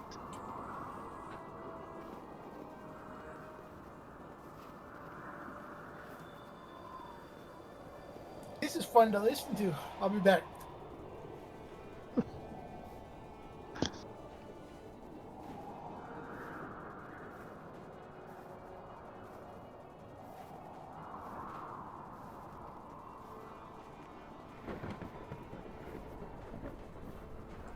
I think he just really likes the break time graphic. Oh, so very much.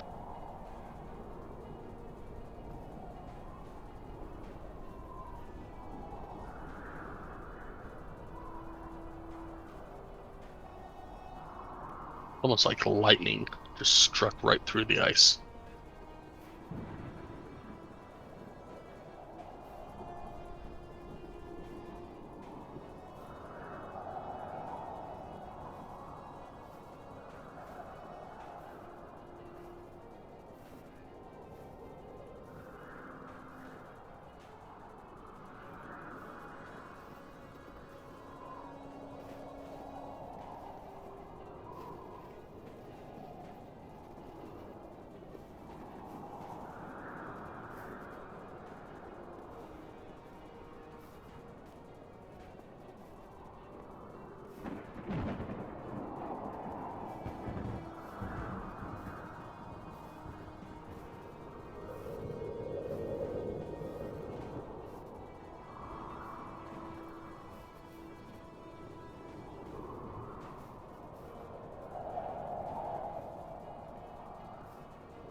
Ba-dum-bum-bum.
I'm back.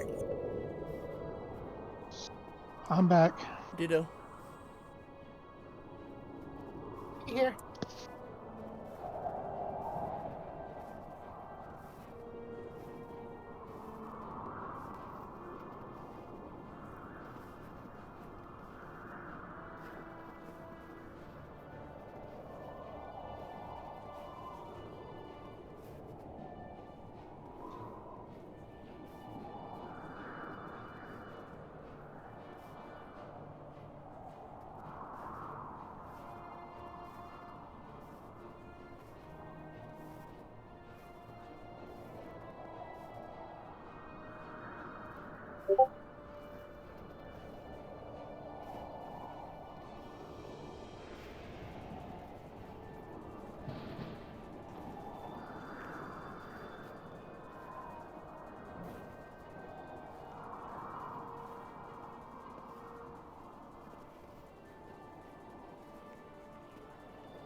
We got an opal.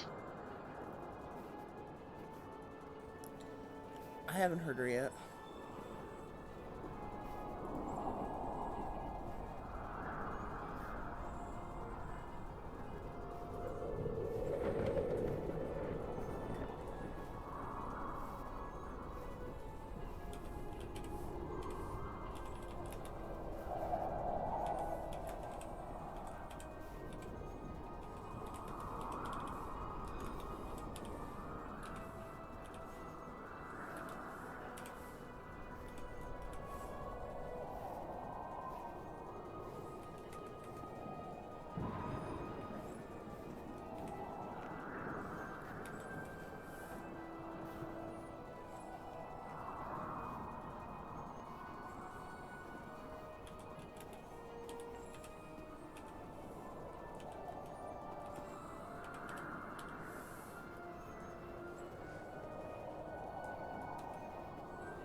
I'm back.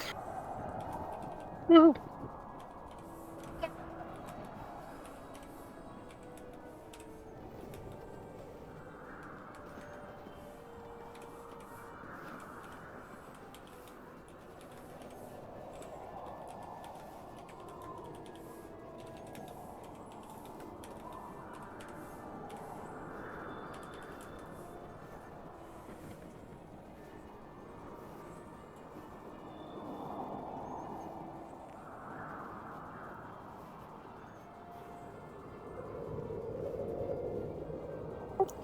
Aren't the stables by the southwest part of town? They are.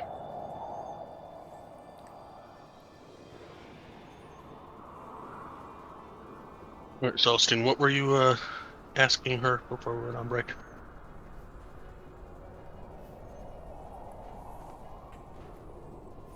What is your plan?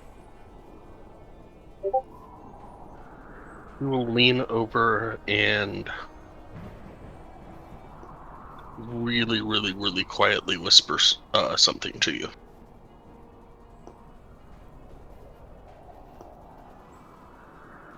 Which I'm assuming is the message I just got in Discord.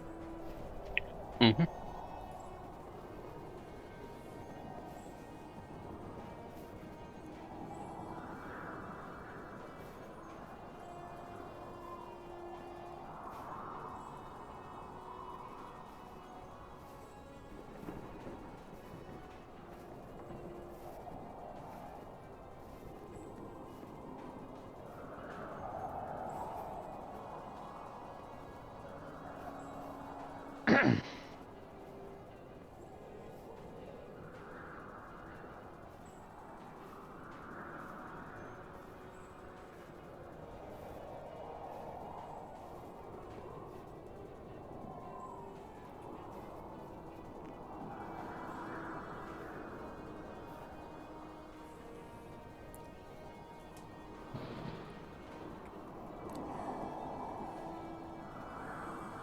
I will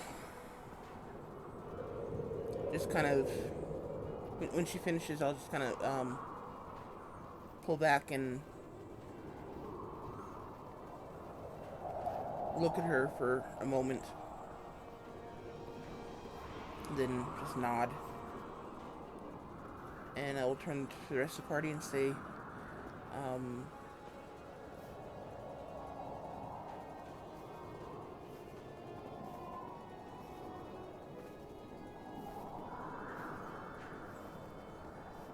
wait, we've established that we can't actually leave again until tomorrow, right? Correct. Crap. Yeah, I'll just turn to the rest of the party and say, I guess we wait until tomorrow.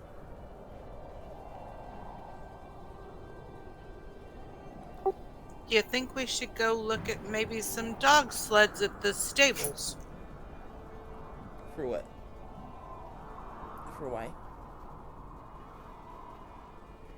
For when we leave tomorrow. Wink, wink.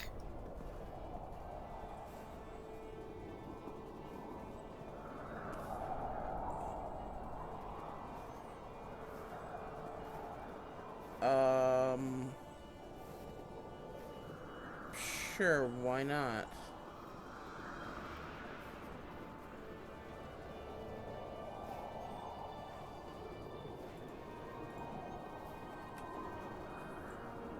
So, let's go. All right. Nowhere can you take us to the stables, please?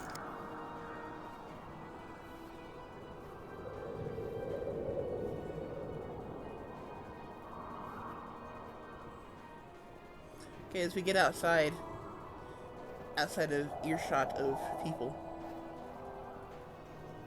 hopefully, say we're not actually going to go look at dog sleds, are we? It's where I can make the best sense of the wall and whether or not I can get over it, and then kind of scout where I could put his stuff so he could find it so that he can get to it.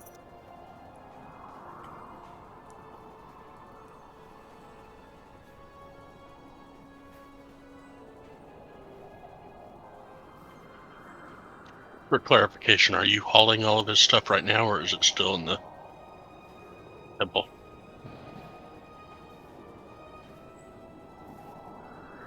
I didn't know we put it down yet. I will have the majority of it on my disc that is currently falling behind us.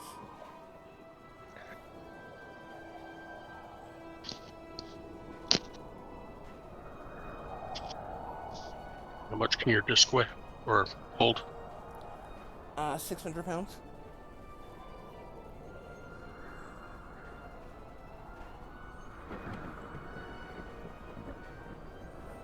It's holding about 100 and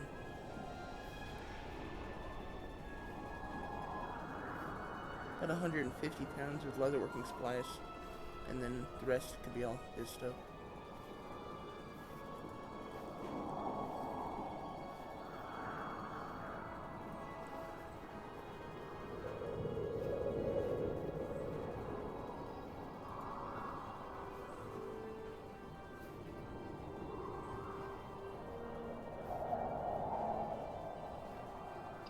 He has 474 pounds of stuff on him.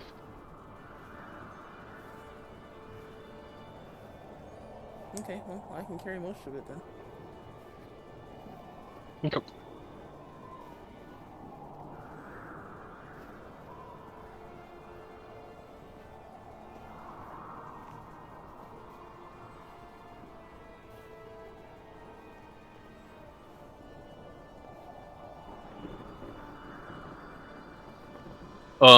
As you guys leave, with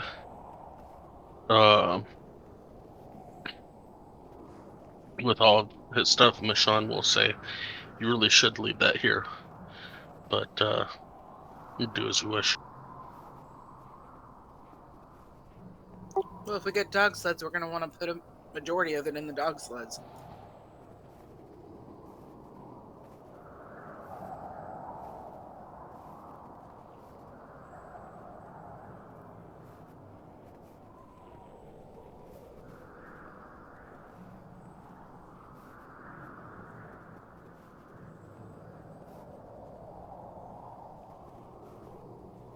So, as we're walking, I'm going to ask Celestine, what's up with the concoctions?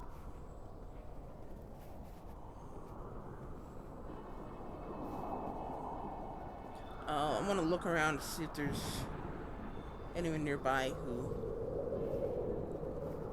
appears to be paying attention to us or watching us or anything of that sort. Not necessarily. Okay.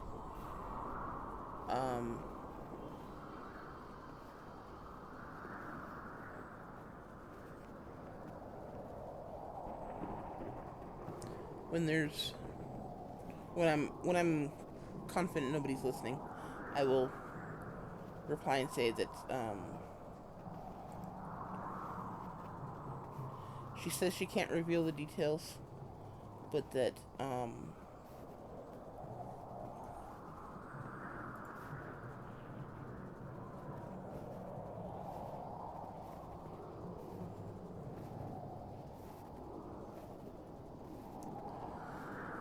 we should trust in her and her deity. The less we know, the better. And she kind of hinted at the fact that this might help our friend with his predicament.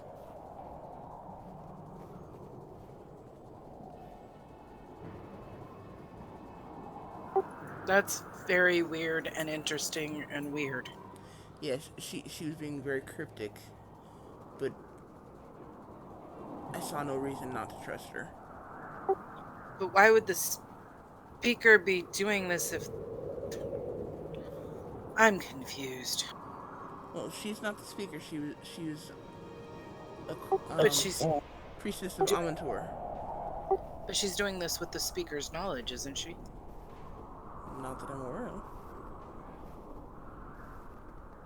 And if she is, then maybe the speaker's doing it to, trying to find a way to save face against those in town who are insisting on this ritual, this sacrifice.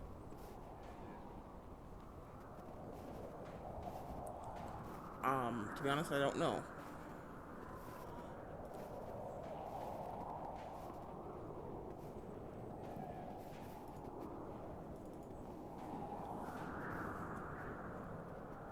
Alright, so let me know when we get to the stables. Okay, and just to clarify, we're not actually getting dog sleds, right? If I can afford them, I will. Okay.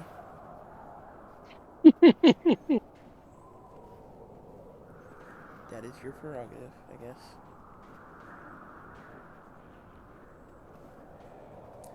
Anyway, let's go to the stables, I guess.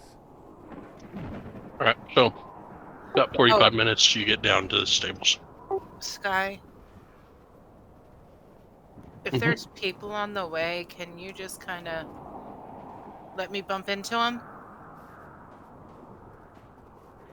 You can try and bump into them. What you want me to roll? Yep.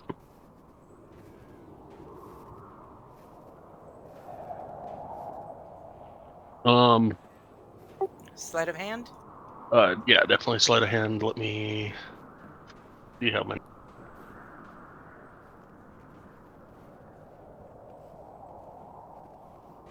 White. I switched maps to the regular British Ender map. Okay.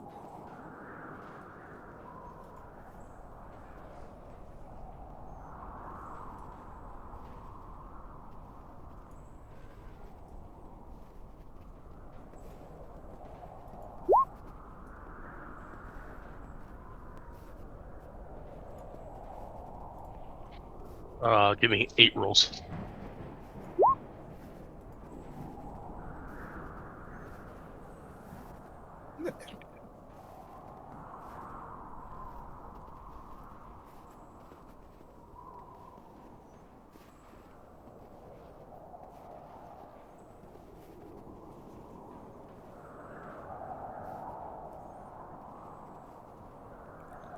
The crit covers in that one, right?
All right, so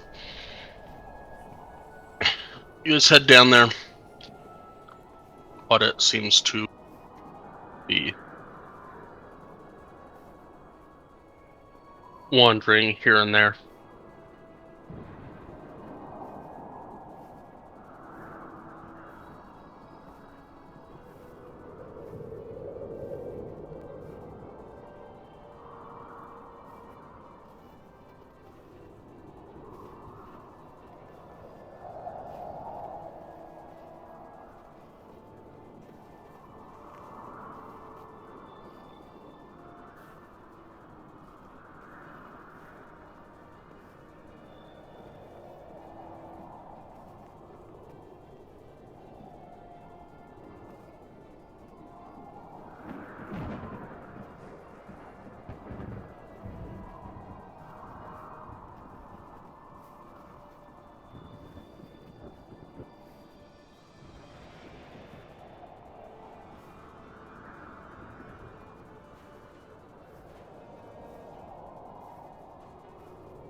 Okay, so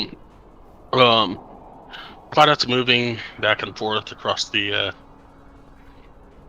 road, across the pathway, walking up to people, saying hello, or not, or trying to do whatever she does. And the fourth person that she does this to, somewhere close to the town square, the market square. As she goes up to this large trained person, he bumps into her really hard and says, "Watch where you're going! Get out of here!" You big old meanie.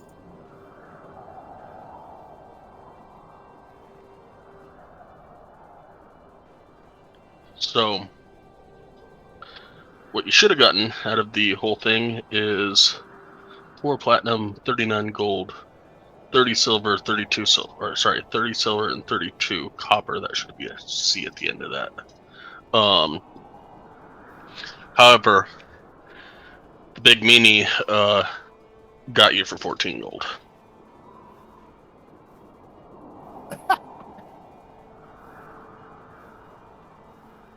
Which you'll find out later, but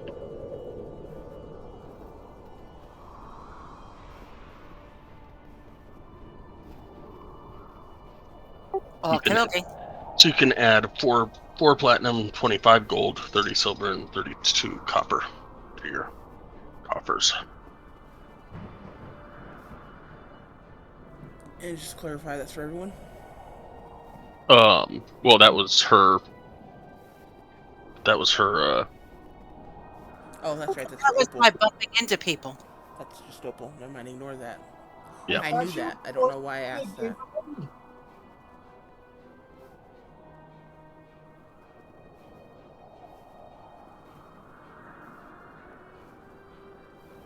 It was her little being a little dirty scoundrel.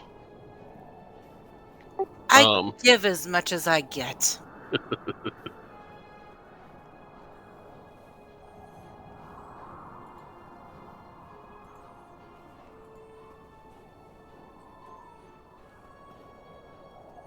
Very nice. But yeah, you get down to stables in about 45 minutes or so. Is there anybody manning the stables?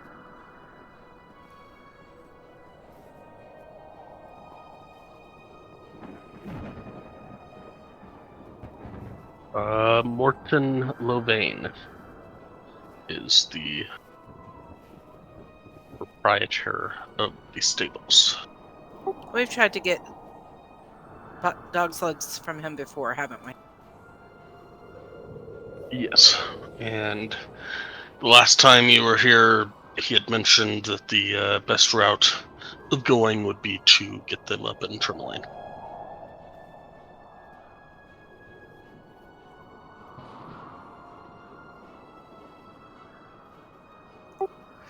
So just gonna stop and talk to him for a few minutes and ask him, has he gotten any dog sleds in? And if so, is he able to sell any? We'll say, I can sell you the sleds, of course. We do have some here, not new ones, of course, but can get you a good deal on a sled. The issue you're probably going to have is transportation of an animal of some sort to pull it. And I think I mentioned to you, well, it wasn't you, it was a guy, and he uses his hand to, like, go above his head. Yeah. A guy much taller than me. Told him to see.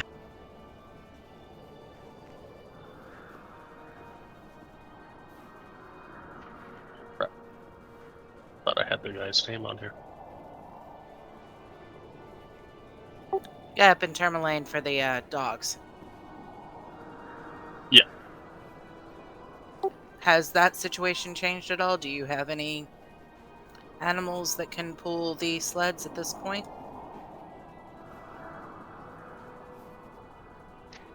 I have a couple of horses here in the stables, but not going to do very well if you get off the main roads. Gotcha. Okie dokie. What's... And I point, what's up this way?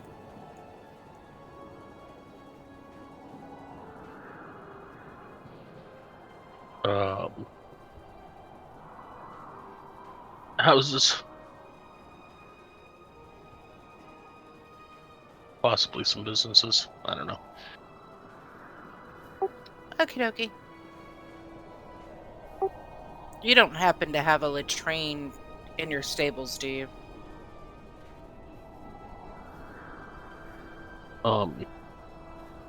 Sure. That right there, pointing at a latrine-looking thing.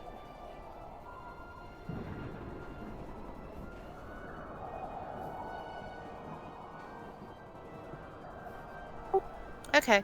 So I'm gonna come around to this side of the building between these two buildings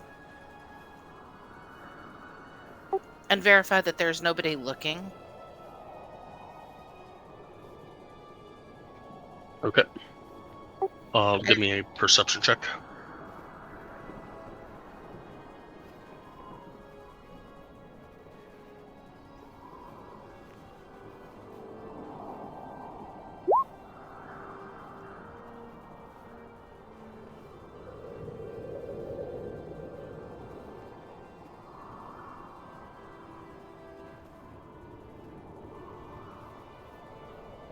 Nobody seems to be looking.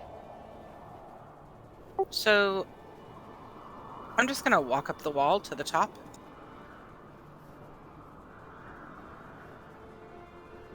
Okay. And look on the other side and see if there's a landmark or a tree or something.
Thank you.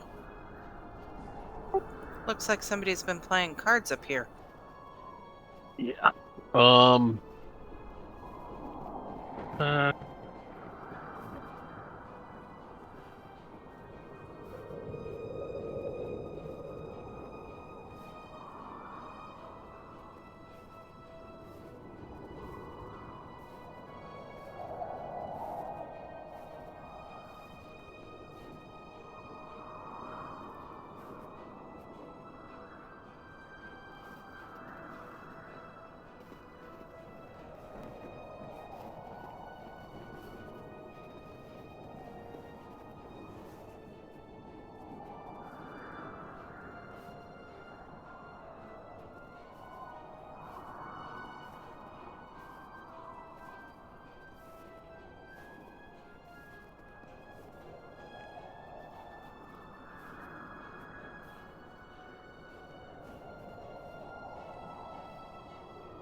Me. Oh, okay.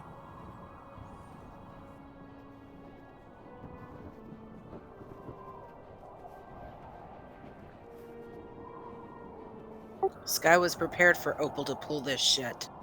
Yes, I was.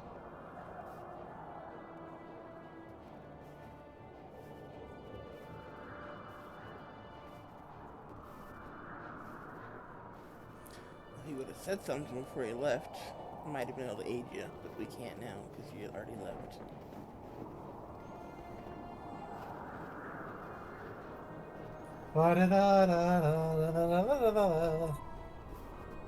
Ah, there's trees. Woohoo! That is currently about what you see.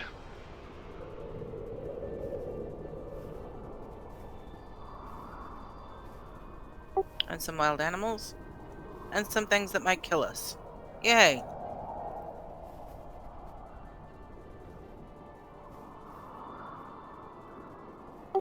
Although the bears could be useful in pulling a bobsled. If Celestine could convince them. Oh, I don't see the bears. Okay. Oh no, you saw them. You Okay. saw about that much. Okie dokie. So there's a tree. What looks like a bush and a bear that could pull a bobsled.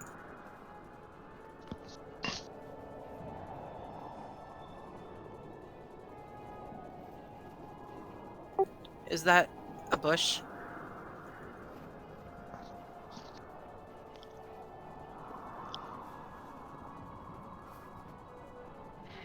That is a good question.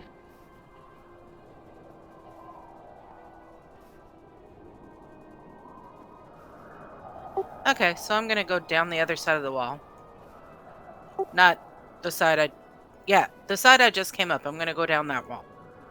Gonna go back and join the party.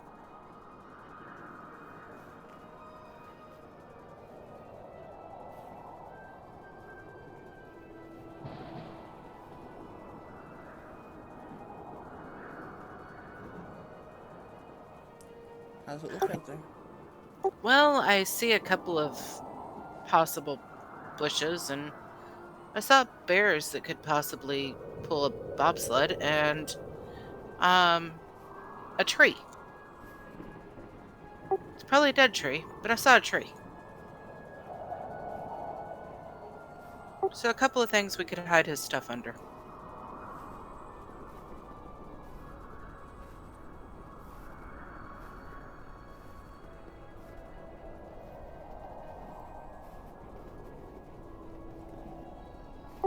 So as we leave,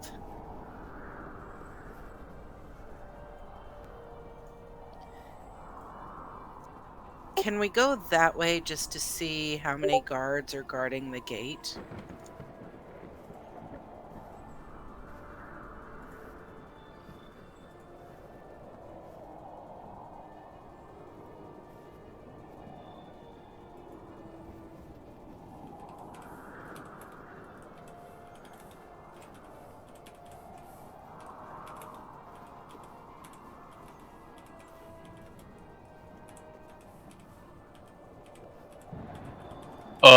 Sorry, one more time. What were you saying? So when we leave, can we go this way so we can see how many guards are guarding the gate? Sure.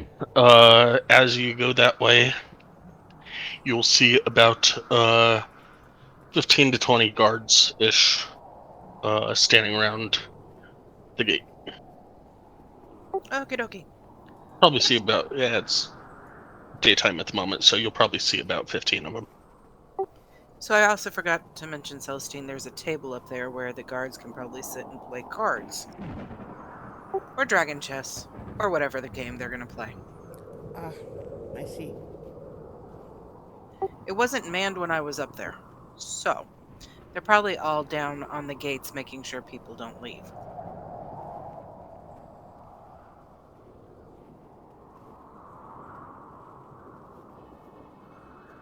Makes sense.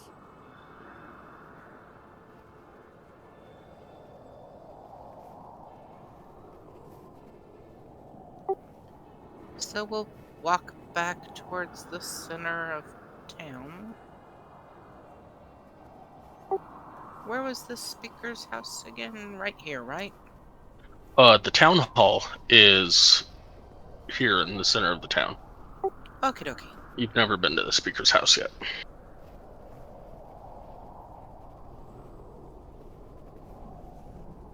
Interesting.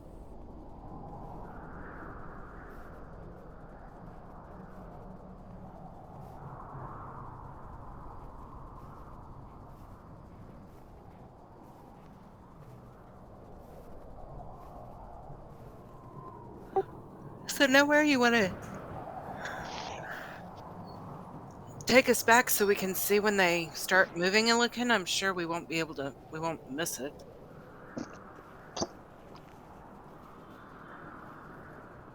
Sure, we can go back up, and here's a town hall. So, are you planning to take his clothing, weapons, and armor out over the wall and put him somewhere, or? Yep, that's my plan. Just was hoping to do it once they start moving him because they'll probably all be, well, maybe I should do it now.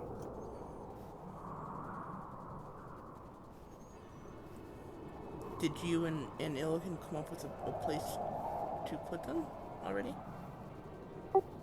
Oh no, he just gave me the note. That's all it said.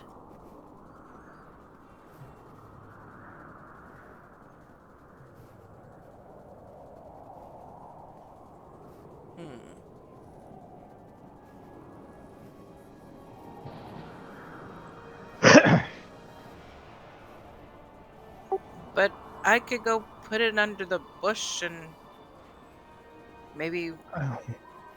It's got to be outside of the gate, or they're just gonna stop him from putting it on or something, I would imagine. And do we know it? We have no idea which gate they're going to take him out. They said the southwest gate.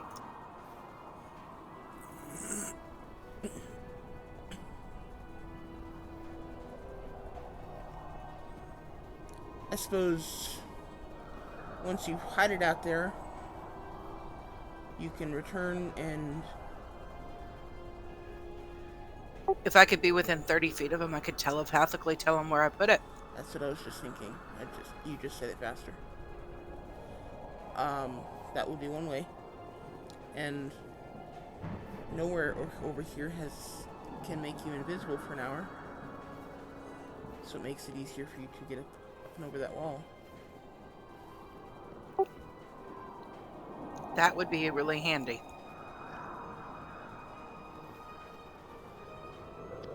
So is that something you want to try to do? Yeah, let's get it done now. Okay. Nowhere, if you would be so kind. Certainly. Actually, let's walk back to the stables so that I can maximize my time. Makes sense.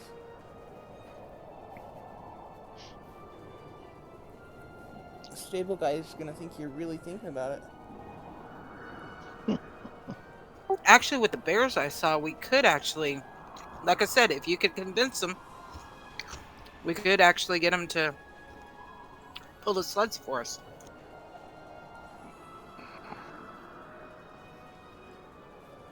Well, I talked to some at one point, and they were not very happy with the idea, so... Yeah, but maybe we could offer to feed them and give them food. We could, but I imagine the ones that are out there right now are friendly to Oral, and we don't want to open that bag until after, I think.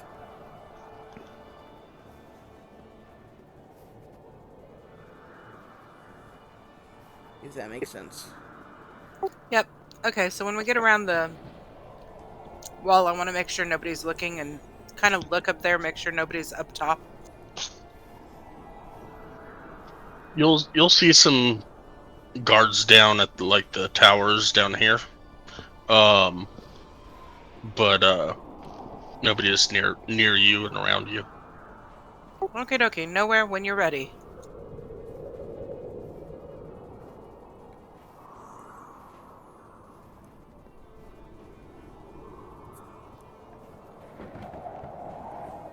Just make sure it's out of sight of the wall so that the guards can't stop him from using it.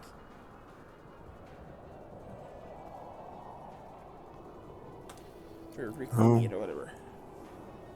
Okay. Well, there's your invisibility spell. I'm gonna try to put on Illiken's jacket.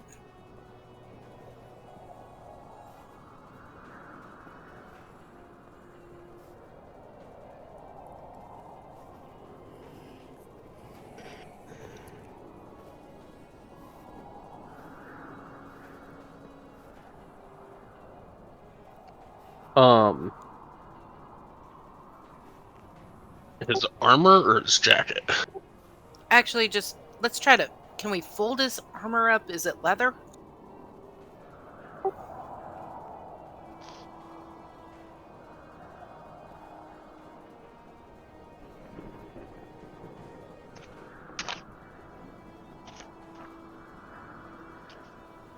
This is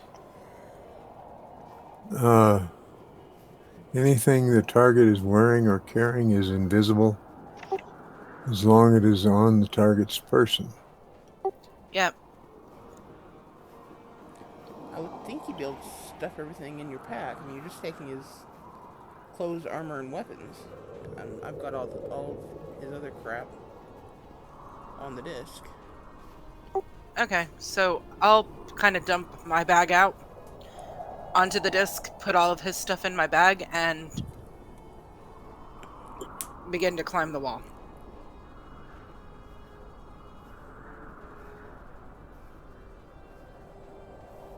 Illiken, what kind of armor do you have?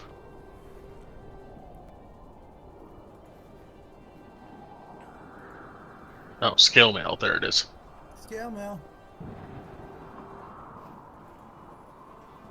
Probably not something that could just be folded and put into a pack, but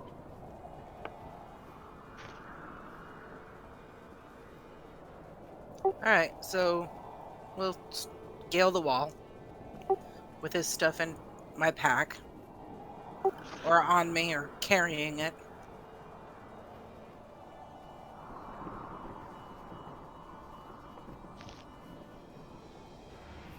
And I wonder how the hell he could ever stealth. speaking of which.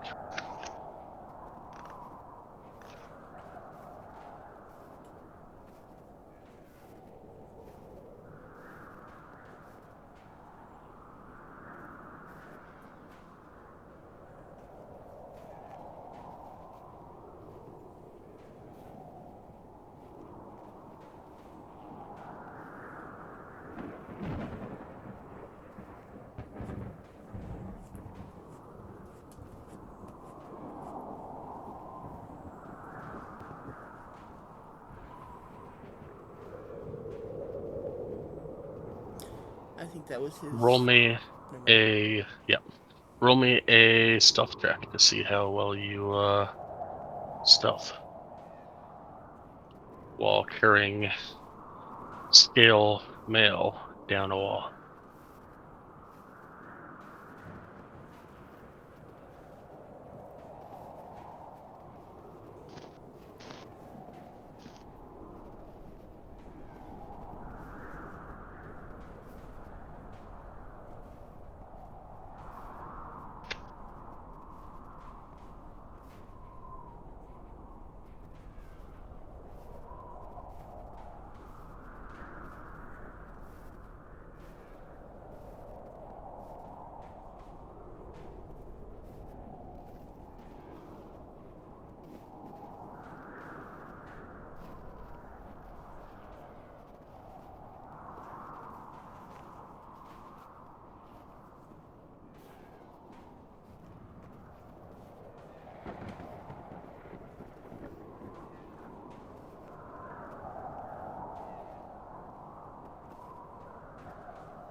A dire wolf looks over towards your direction and starts slowly heading towards you. About the same time, a giant tree starts walking towards you as well. Oh boy.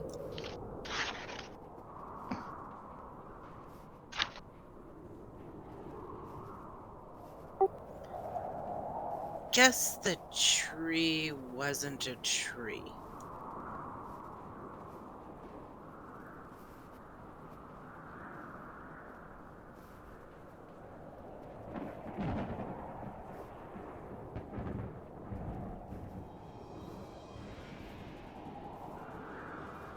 I have something.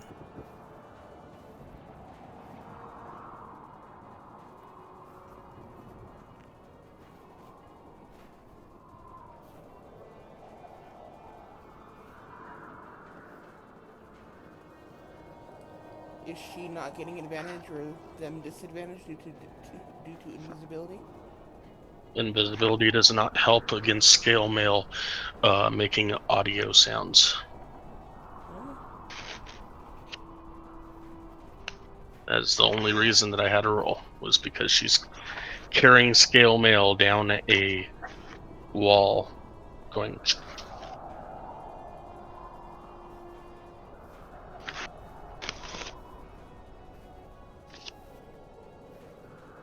Now, is the tree and the dire wolf within a 15-foot radius of each other?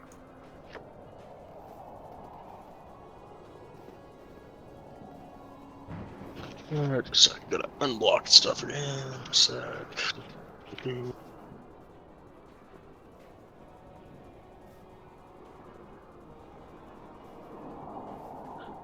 Currently, they're about 40 feet apart. Okay, which one's the closest to me? I'm gonna bring you back over to that other map for a sec.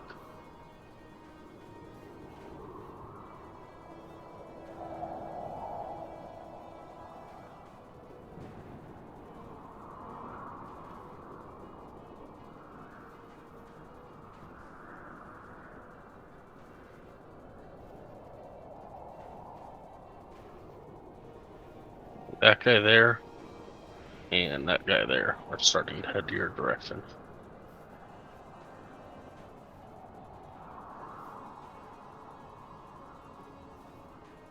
Okay, so cast the darkness right there.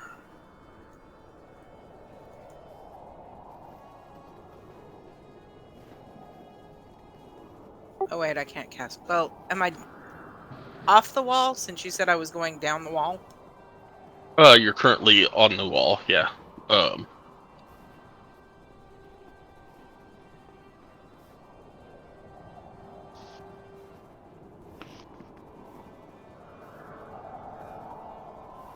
Okay, so I guess cast. I gotta make sure I can do it.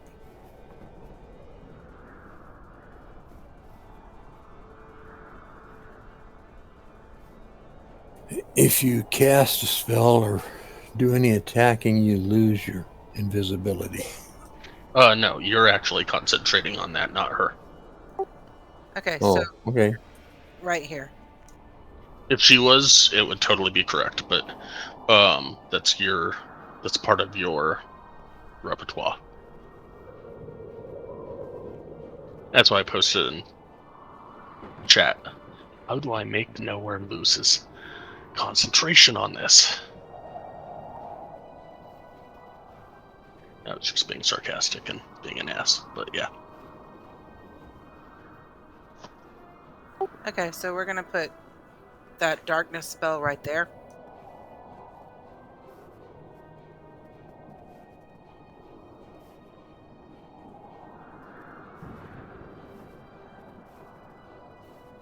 Right where it's at? Yes. Okay. And then we're gonna try to climb down. Okay.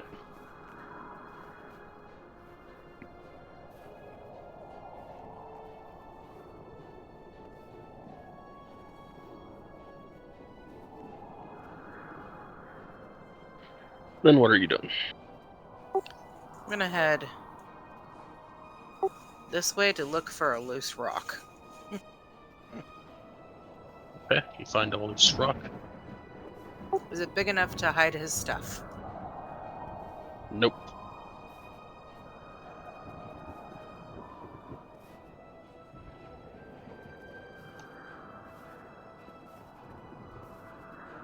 Snow's coming down pretty good. It's a good chance that by the time he is released, sometime in a few hours, that it might get buried. You could, of course, also dig a hole and bury it, but that's going to take time. There's That's not something nothing. I have a lot of. Yeah, and there's not a lot of big rocks. Okay, so let's put it right here against this wall.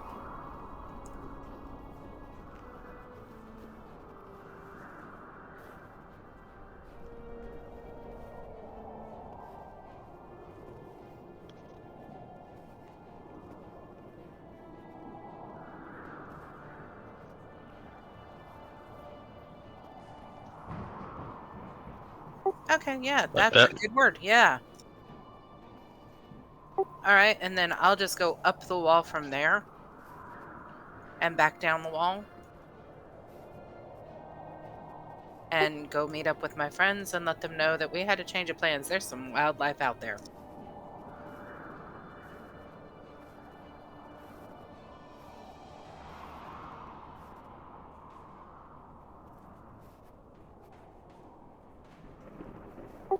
I don't know where they've been this whole time that we've been walking around and, doing stuff, but they seem to be very active right now.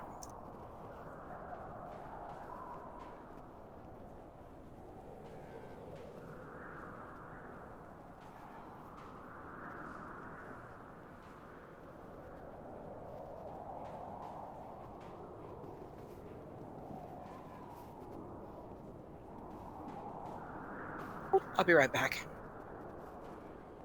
I guess we can start walking towards town to see if we can actually see Illiken as we're going, and then I can try to telepathically tell him what I need to tell him. I'll be right back.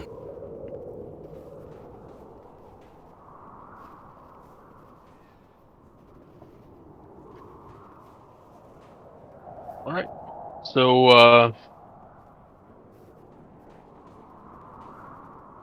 I guess you guys make it back to the town hall.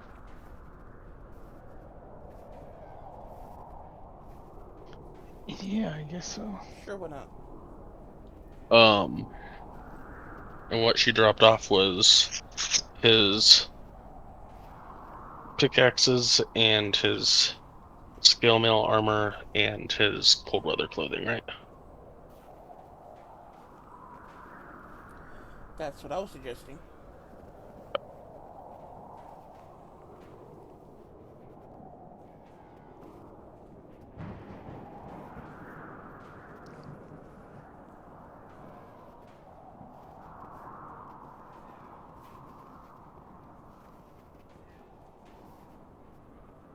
Pickaxes, armor, and what else?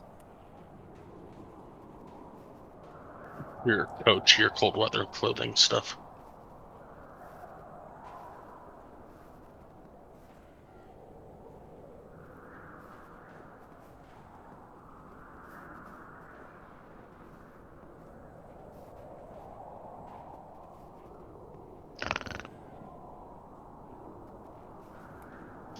That wasn't me. It was me.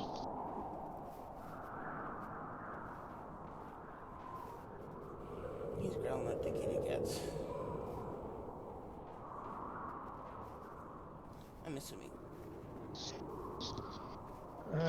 My Tom got up and changed sleeping positions.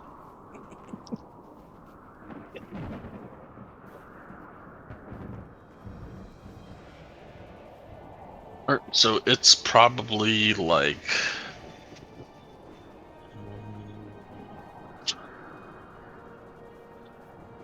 sundown, approximately like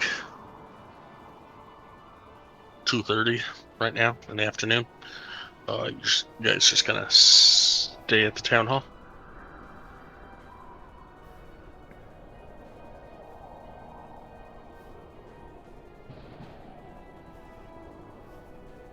I'd like to check with someone. When exactly are they doing this sacrifice? Originally, they said it was going to be at dawn. No, they did the lottery at dawn.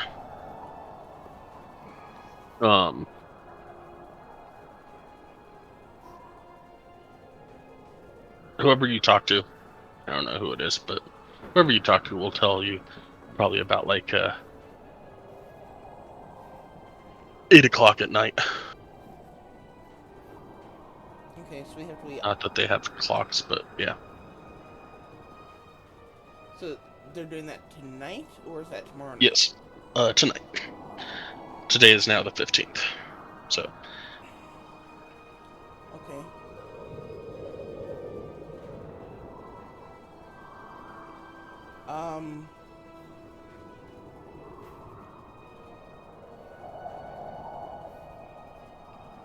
I guess we can come back shortly before 8 o'clock.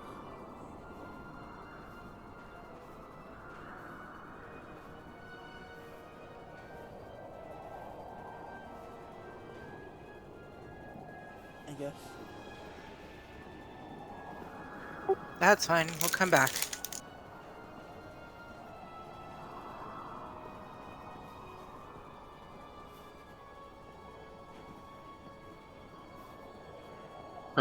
So, another half hour will get you to House of the Morning Lord. So what you want to do with the rest of your afternoon? I'd like to work on leatherworking. Keep my hands busy. Bless you would. Anybody else? Outside of the locked up Illican. Hold on 1 second.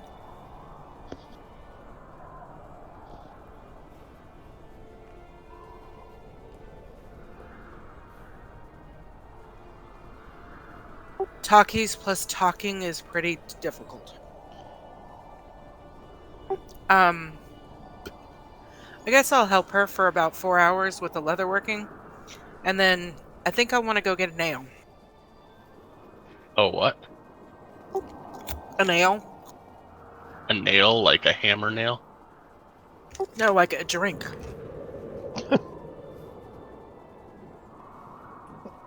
And Ale, gotcha. ale. Okay. And ale. I heard an ale, and I'm like, a nail? Why do you want a nail? I heard the same thing, Sky.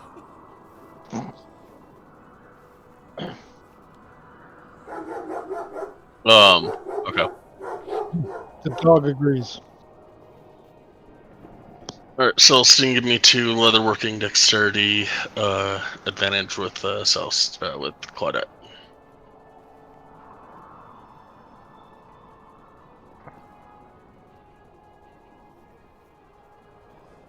Not an issue. Get 4 more hours.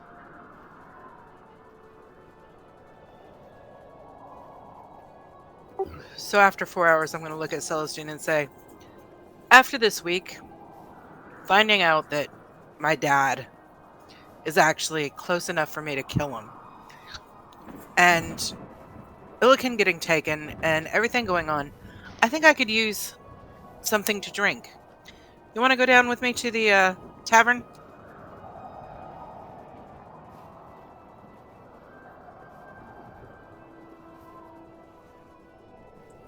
Sure, why not?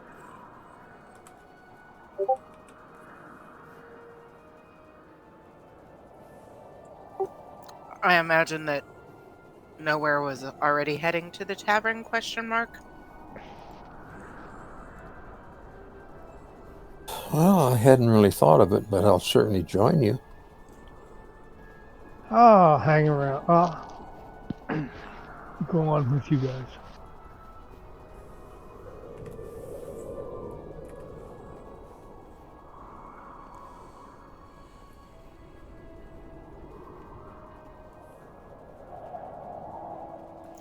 Before we leave, can we ask Copper to let us know if there's anything afoot?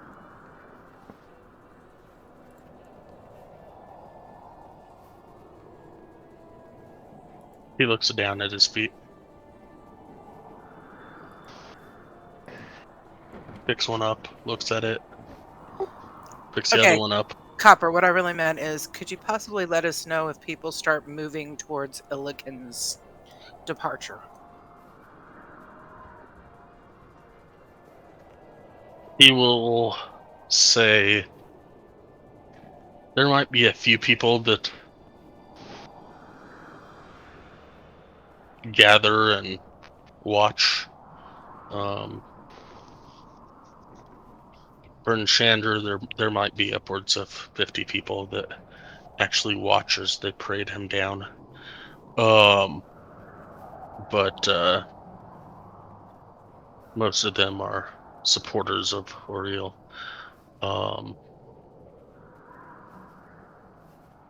Not many people usually watch or care, or it's just kind of become a thing that happens every month, and we go about our business. Great, it's not like Palm Sunday. Okay, so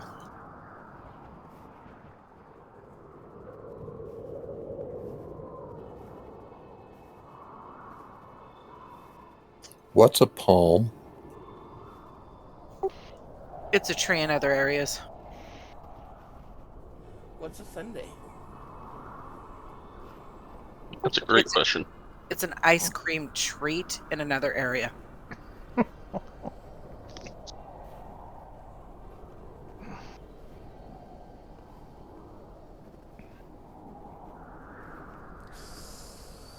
I'm not gonna What's go into ice it. cream?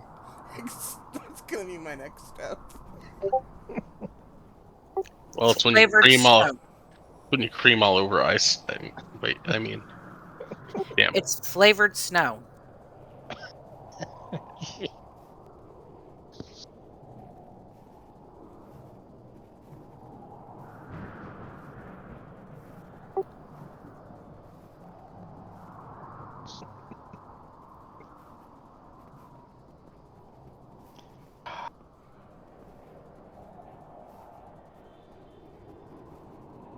All right, Sky, couldn't help yourself. All right. So I say we just have enough time for like one ale, and then maybe we should start moving towards the center of town. Yeah, so it's probably about 6:30-ish, 7 o'clock when you get done with the leather working for the afternoon.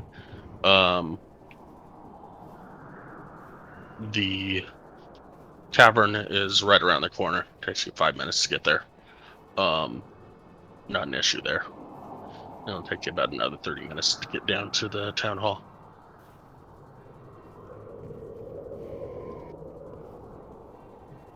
Like I said, just one ale and none of the hard stuff. If you guys get the hard stuff, I'm gonna beat y'all.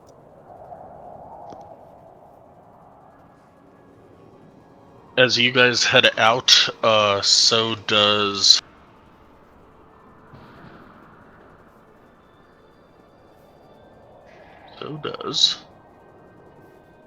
Piper Fleming. She's carrying three potions with her.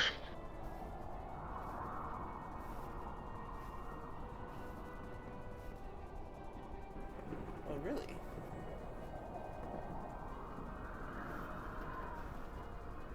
You turn to go towards the tavern, she will keep heading towards the center of town.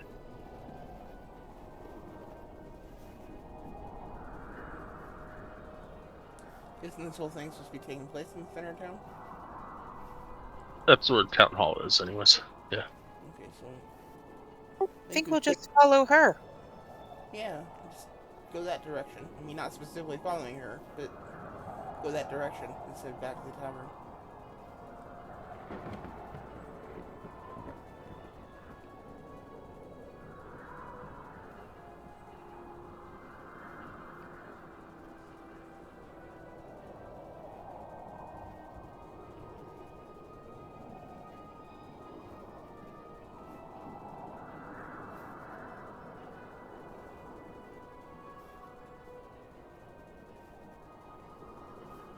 Unless you're saying we saw her on the way to the tavern. No, she left about the same time as you did from the House of Morningward. Oh, let's just follow her. Instead of Come going for me. instead of going to the tavern, is nowhere with us.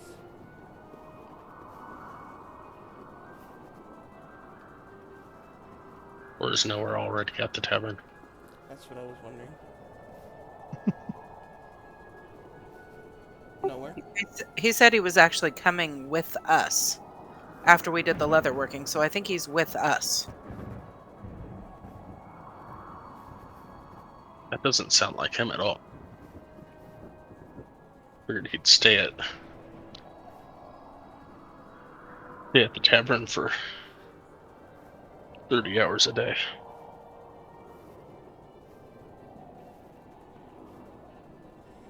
Nowhere. Nowhere. Ray. Dad. Ray. You gotta push the button. Hello, hello. Hi. There we go. Wrong Gotta button. push the button. Wrong button, sorry. We're all assuming what you're doing. Are you actually at the tavern already, or are you traveling with us to the tavern? I'm traveling with you. Okay. So we see Piper, and this is like about that 6 o'clock when we're traveling to the tavern, right? Yeah, about 6:30ish. Okay.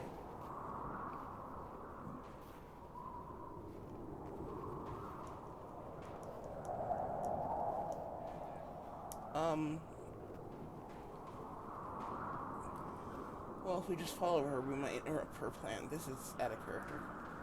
If we just follow her, we might interrupt her plans.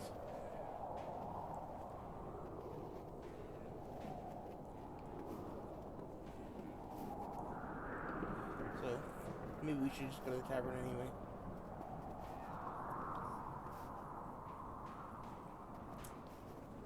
What do you guys think? I think if she wanted help, she would have asked us before we left. You're probably right. So probably just go to the tavern. Okay. So we continue on to the tavern.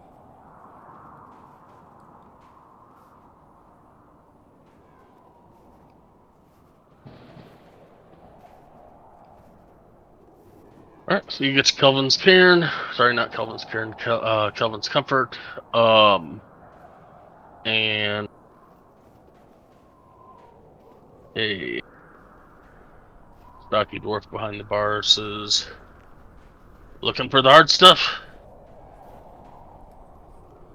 No, just some ales. It's just some mead, unfortunately, out of ales at the moment. Right. Sorry. Keep forgetting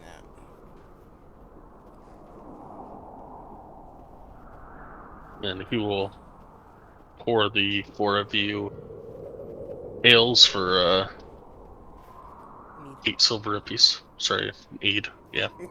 He'll pour 4 pints of mead for 8 silver apiece. Okay. Okay. That's 42. It's 32. But I just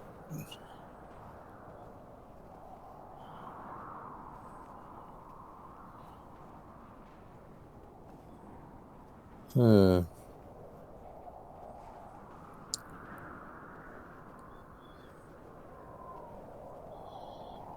I just toss 4 gold out on the counter.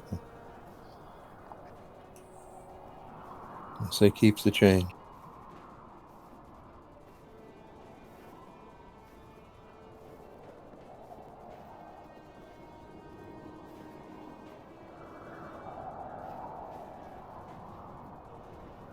Why, thank you very much.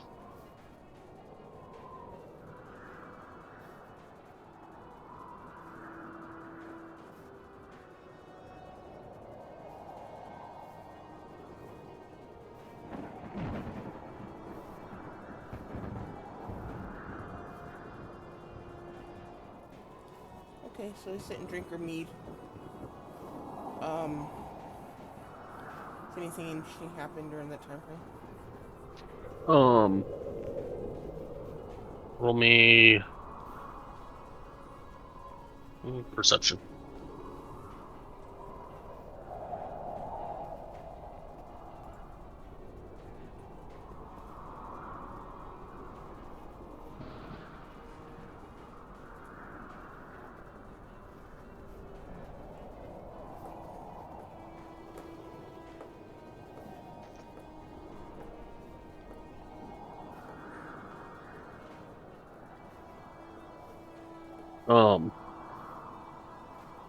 One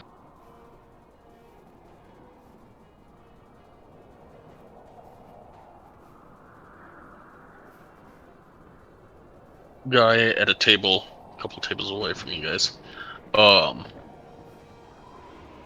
will be talking to nobody in particular. Might be a little out of his rocker. Says, damned Werner is blind as a bat, she is. Normally she don't fly this low, honestly, anymore. She doesn't normally come anywhere near the towns.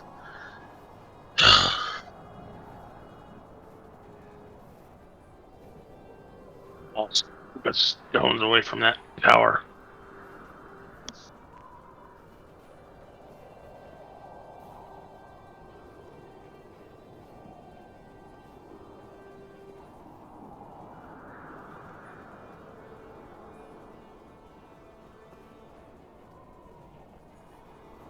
And then he'll plug his drink back.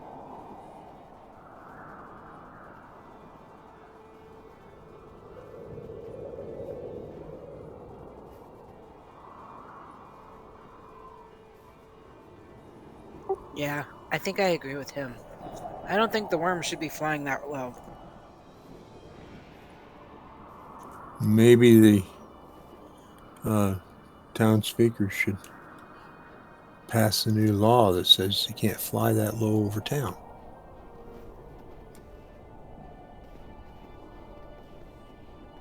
Because you know they're going to follow the laws. What color worm is it, Sky? The white worm that hit the tower. Okay.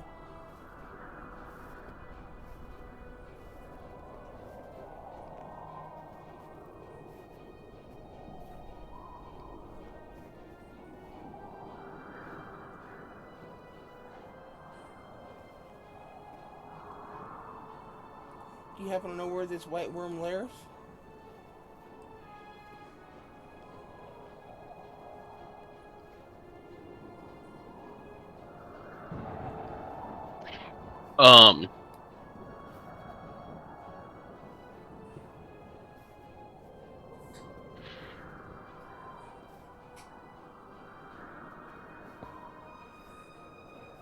Said that, she and her friend are up in the, Ragged Glacier somewhere.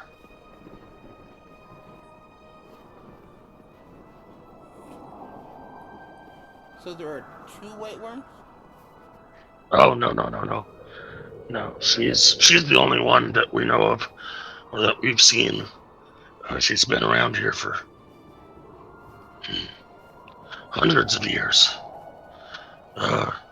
She has a rider on her back that she befriended hundreds of years ago by the name of Melthorond.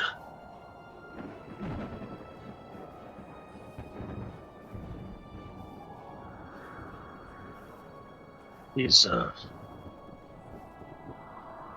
been dead probably 40 or 50 years, I don't know. Maybe 100 years. So the one riding on her back is dead? Yeah. Apparently. That's no problem.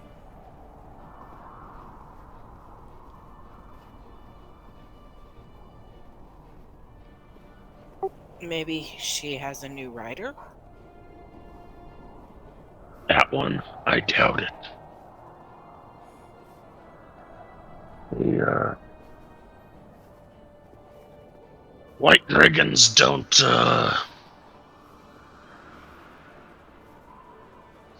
they're more of a primal nature. They don't really get along with others of our kind.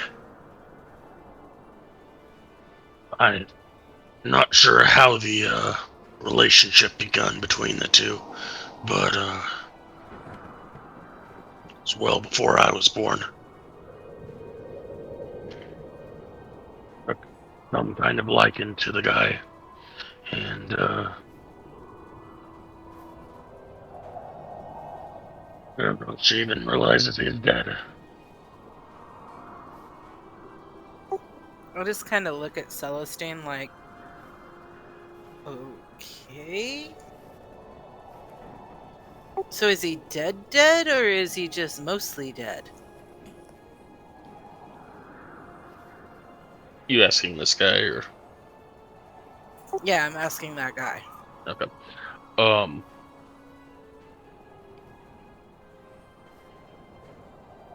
he's dead. He's been dead for a very long time. Like, I think what you're getting at is if he's undead. Yeah, I mean, because eventually, bones fall apart, and he wouldn't be sitting on the dragon anymore. Oh, he took precautions of that.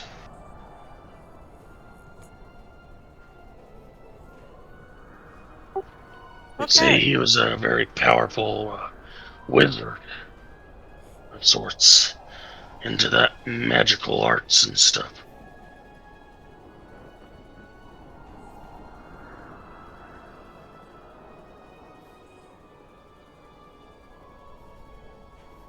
And some scholars around the years, a few years back, some scholars have come past Brinchander and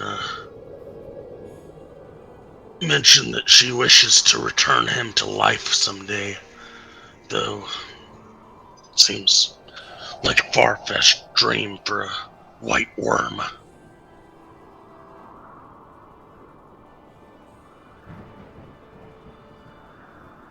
So the white worm turns human and comes down here and says that she wants to bring him back to life?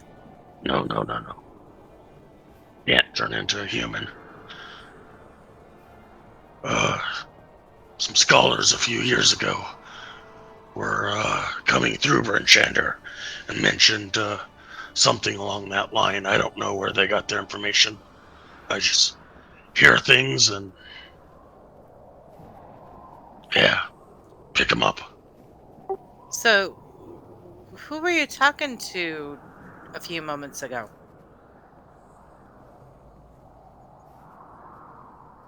I was talking to somebody. Telling him about the white worm and how it never comes down that far. I was just... I'm just upset. I'm part of the cleanup crew, hauling rocks from that damn tower that stood taller than anything else in Bryn Shander. Gotcha. Okay.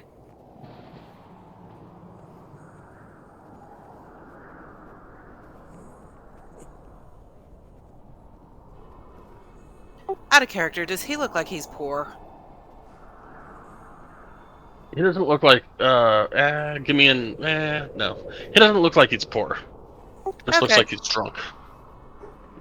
Alright. No worries then. Thanks for letting us know about the worm and the rider. He'll hold his, mug up and towards you in kind of a salute and down and back and yell out,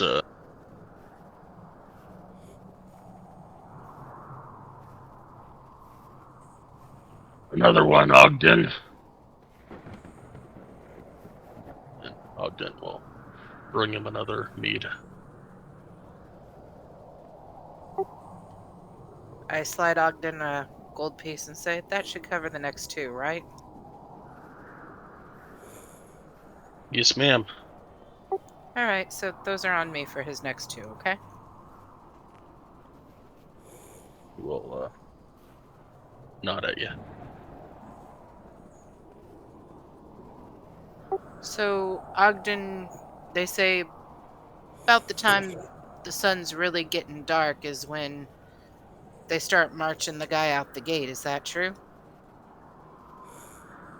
It's been dark for like 3 hours. Yeah, I'm talking like really dark, like 8 o'clock night dark. It's like midnight dark from like 4 till 10. 4 p.m. to like 10 a.m. Well, damn you, Sky, there's no way to tell the time.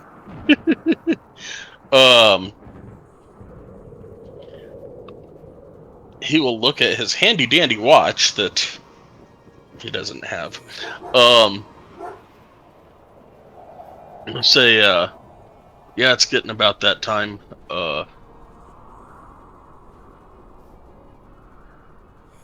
Stupid, cultists will probably be gathering here shortly to watch as their, as the sacrifice is made. Okay. Thank you so much for the information. You have a wonderful night.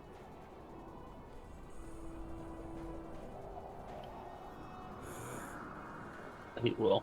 Thank you. We might be back a little bit later after our friend is shown out the gates. We're going to try to go and wave goodbye to him.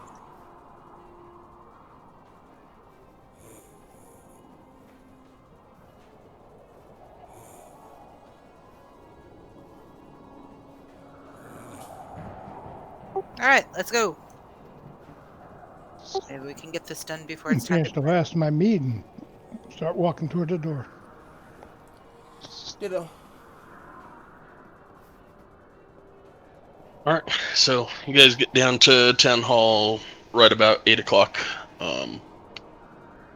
And there is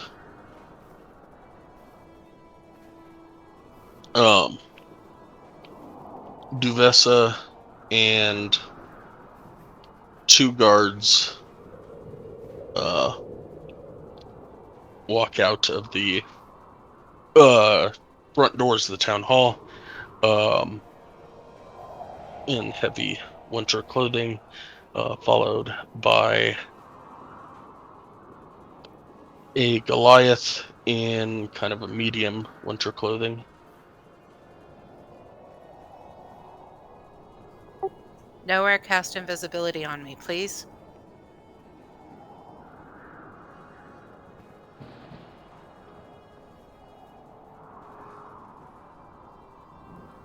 Brady can only do that once a day. Ah, darn. Okay, so I'm going to try to at least get within 30 feet of him.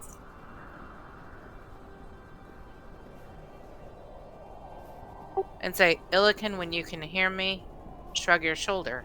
Illican, when you can hear me, shrug your shoulder.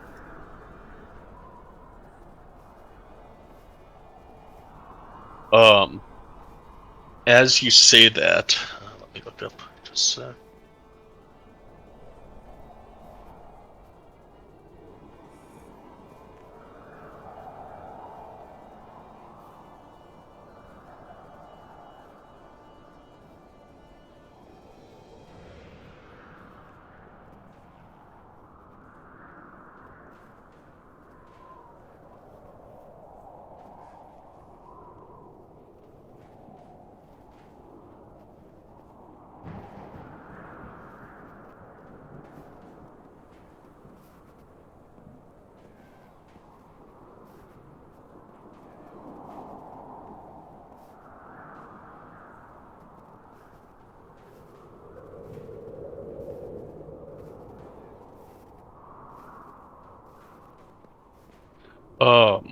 As you say that, the Goliath starts looking around and looking up, kind of towards the right, towards the left, trying to figure out what's going on.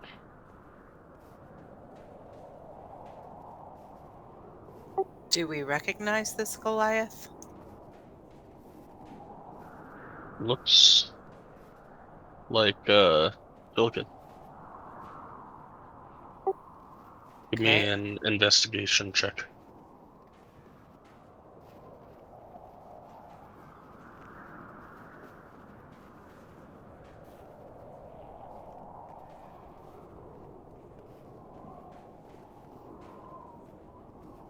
The only difference that you can see is that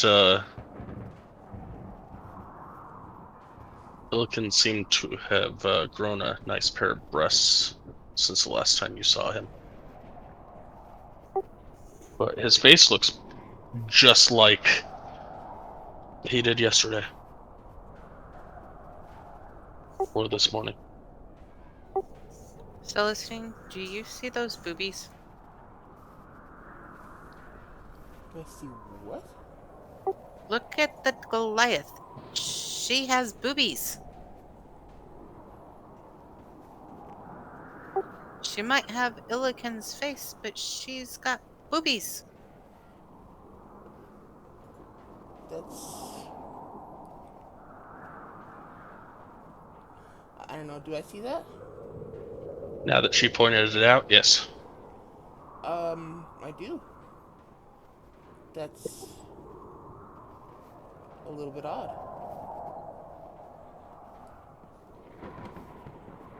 Not voluptuous or anything, but like they're definitely bigger than a male's pecs.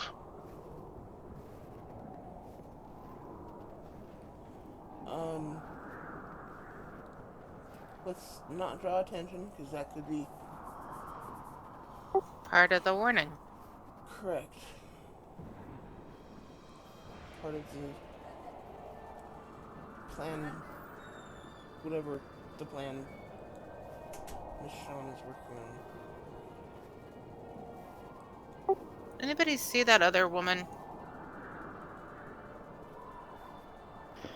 Do we?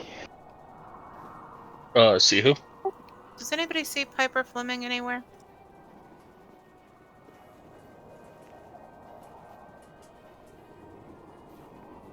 Give me a perception check.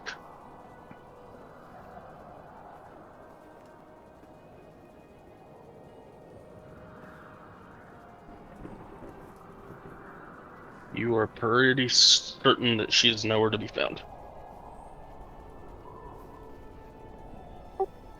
I look at Celestine and say, very interesting, Celestine.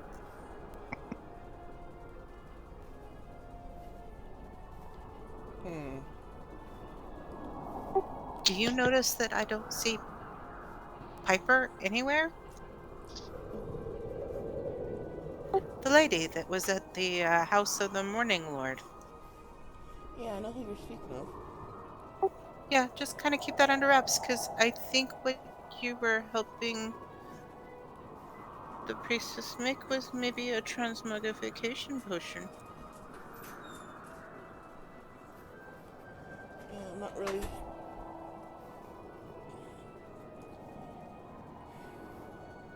Don't know how well this is going to work with our plan. I'm thinking I'm gonna have to go back over the gate and risk my life and limbs to try to do that again.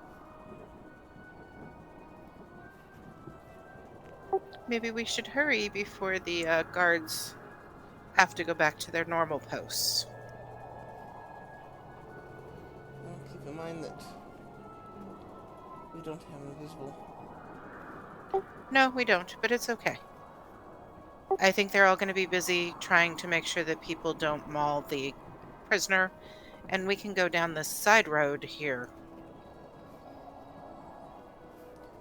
If you think we should, then I guess let's take care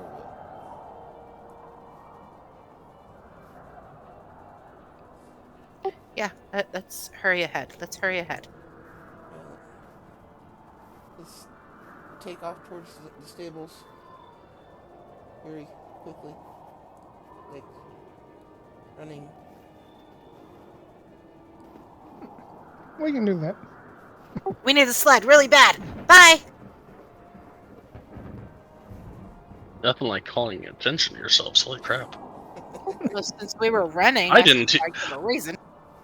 I didn't even know you were standing there. Oh, you need a sled. Oh, how about that?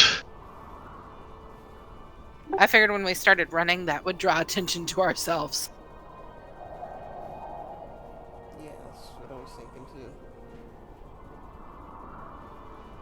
too. Alright, so hopefully we can get there before this Goliath that we don't really recognize very well gets there, and I can get up the wall. Well, after I double check to make sure that there's nobody watching. Sure. It takes you about a half an hour. No, you guys are running. It takes you about 15 minutes to get there. Nobody's seems to be watching that section of the wall near the stables. And you get up and over. Well, you get up in no time. You suppose that the disguise was an attempt to misdirect this whole thing so that Milliken's actually being put out a different gate? I doubt it. Let's just get his stuff.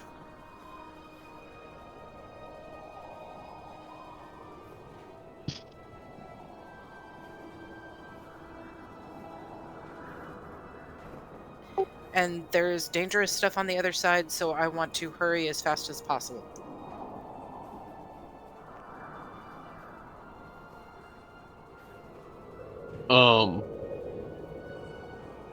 As you get up and over, a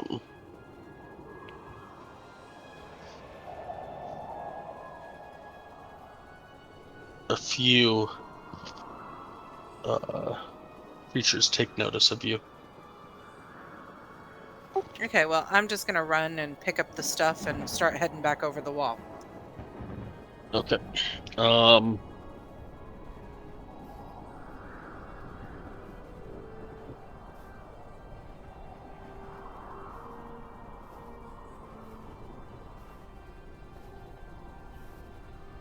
Yeah, that's fine. Alright. So I'm gonna get up to the top, take a deep breath, and climb down. Put all the shit on the disc and say, okay, let's go watch what happens at the gate.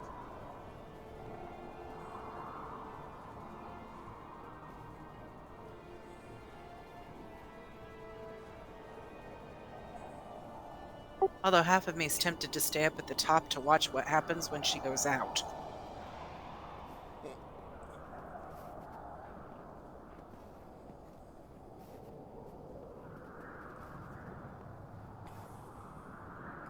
And on that note, I've got a bio, I'm sorry.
Alright, so,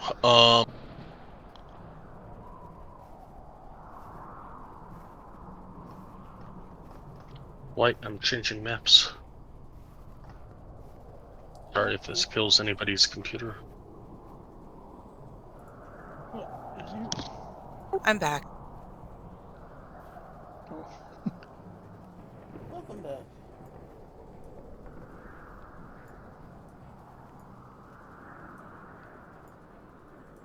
Mine's not. What do we do?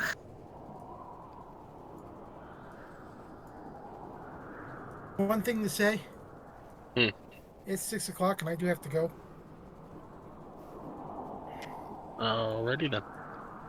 Do you want to ping locations for us to put our tokens down? Your tokens are already there. Rather ship. Okay, there we go. Never mind. I did that Alright. earlier. I guess you weren't there yet.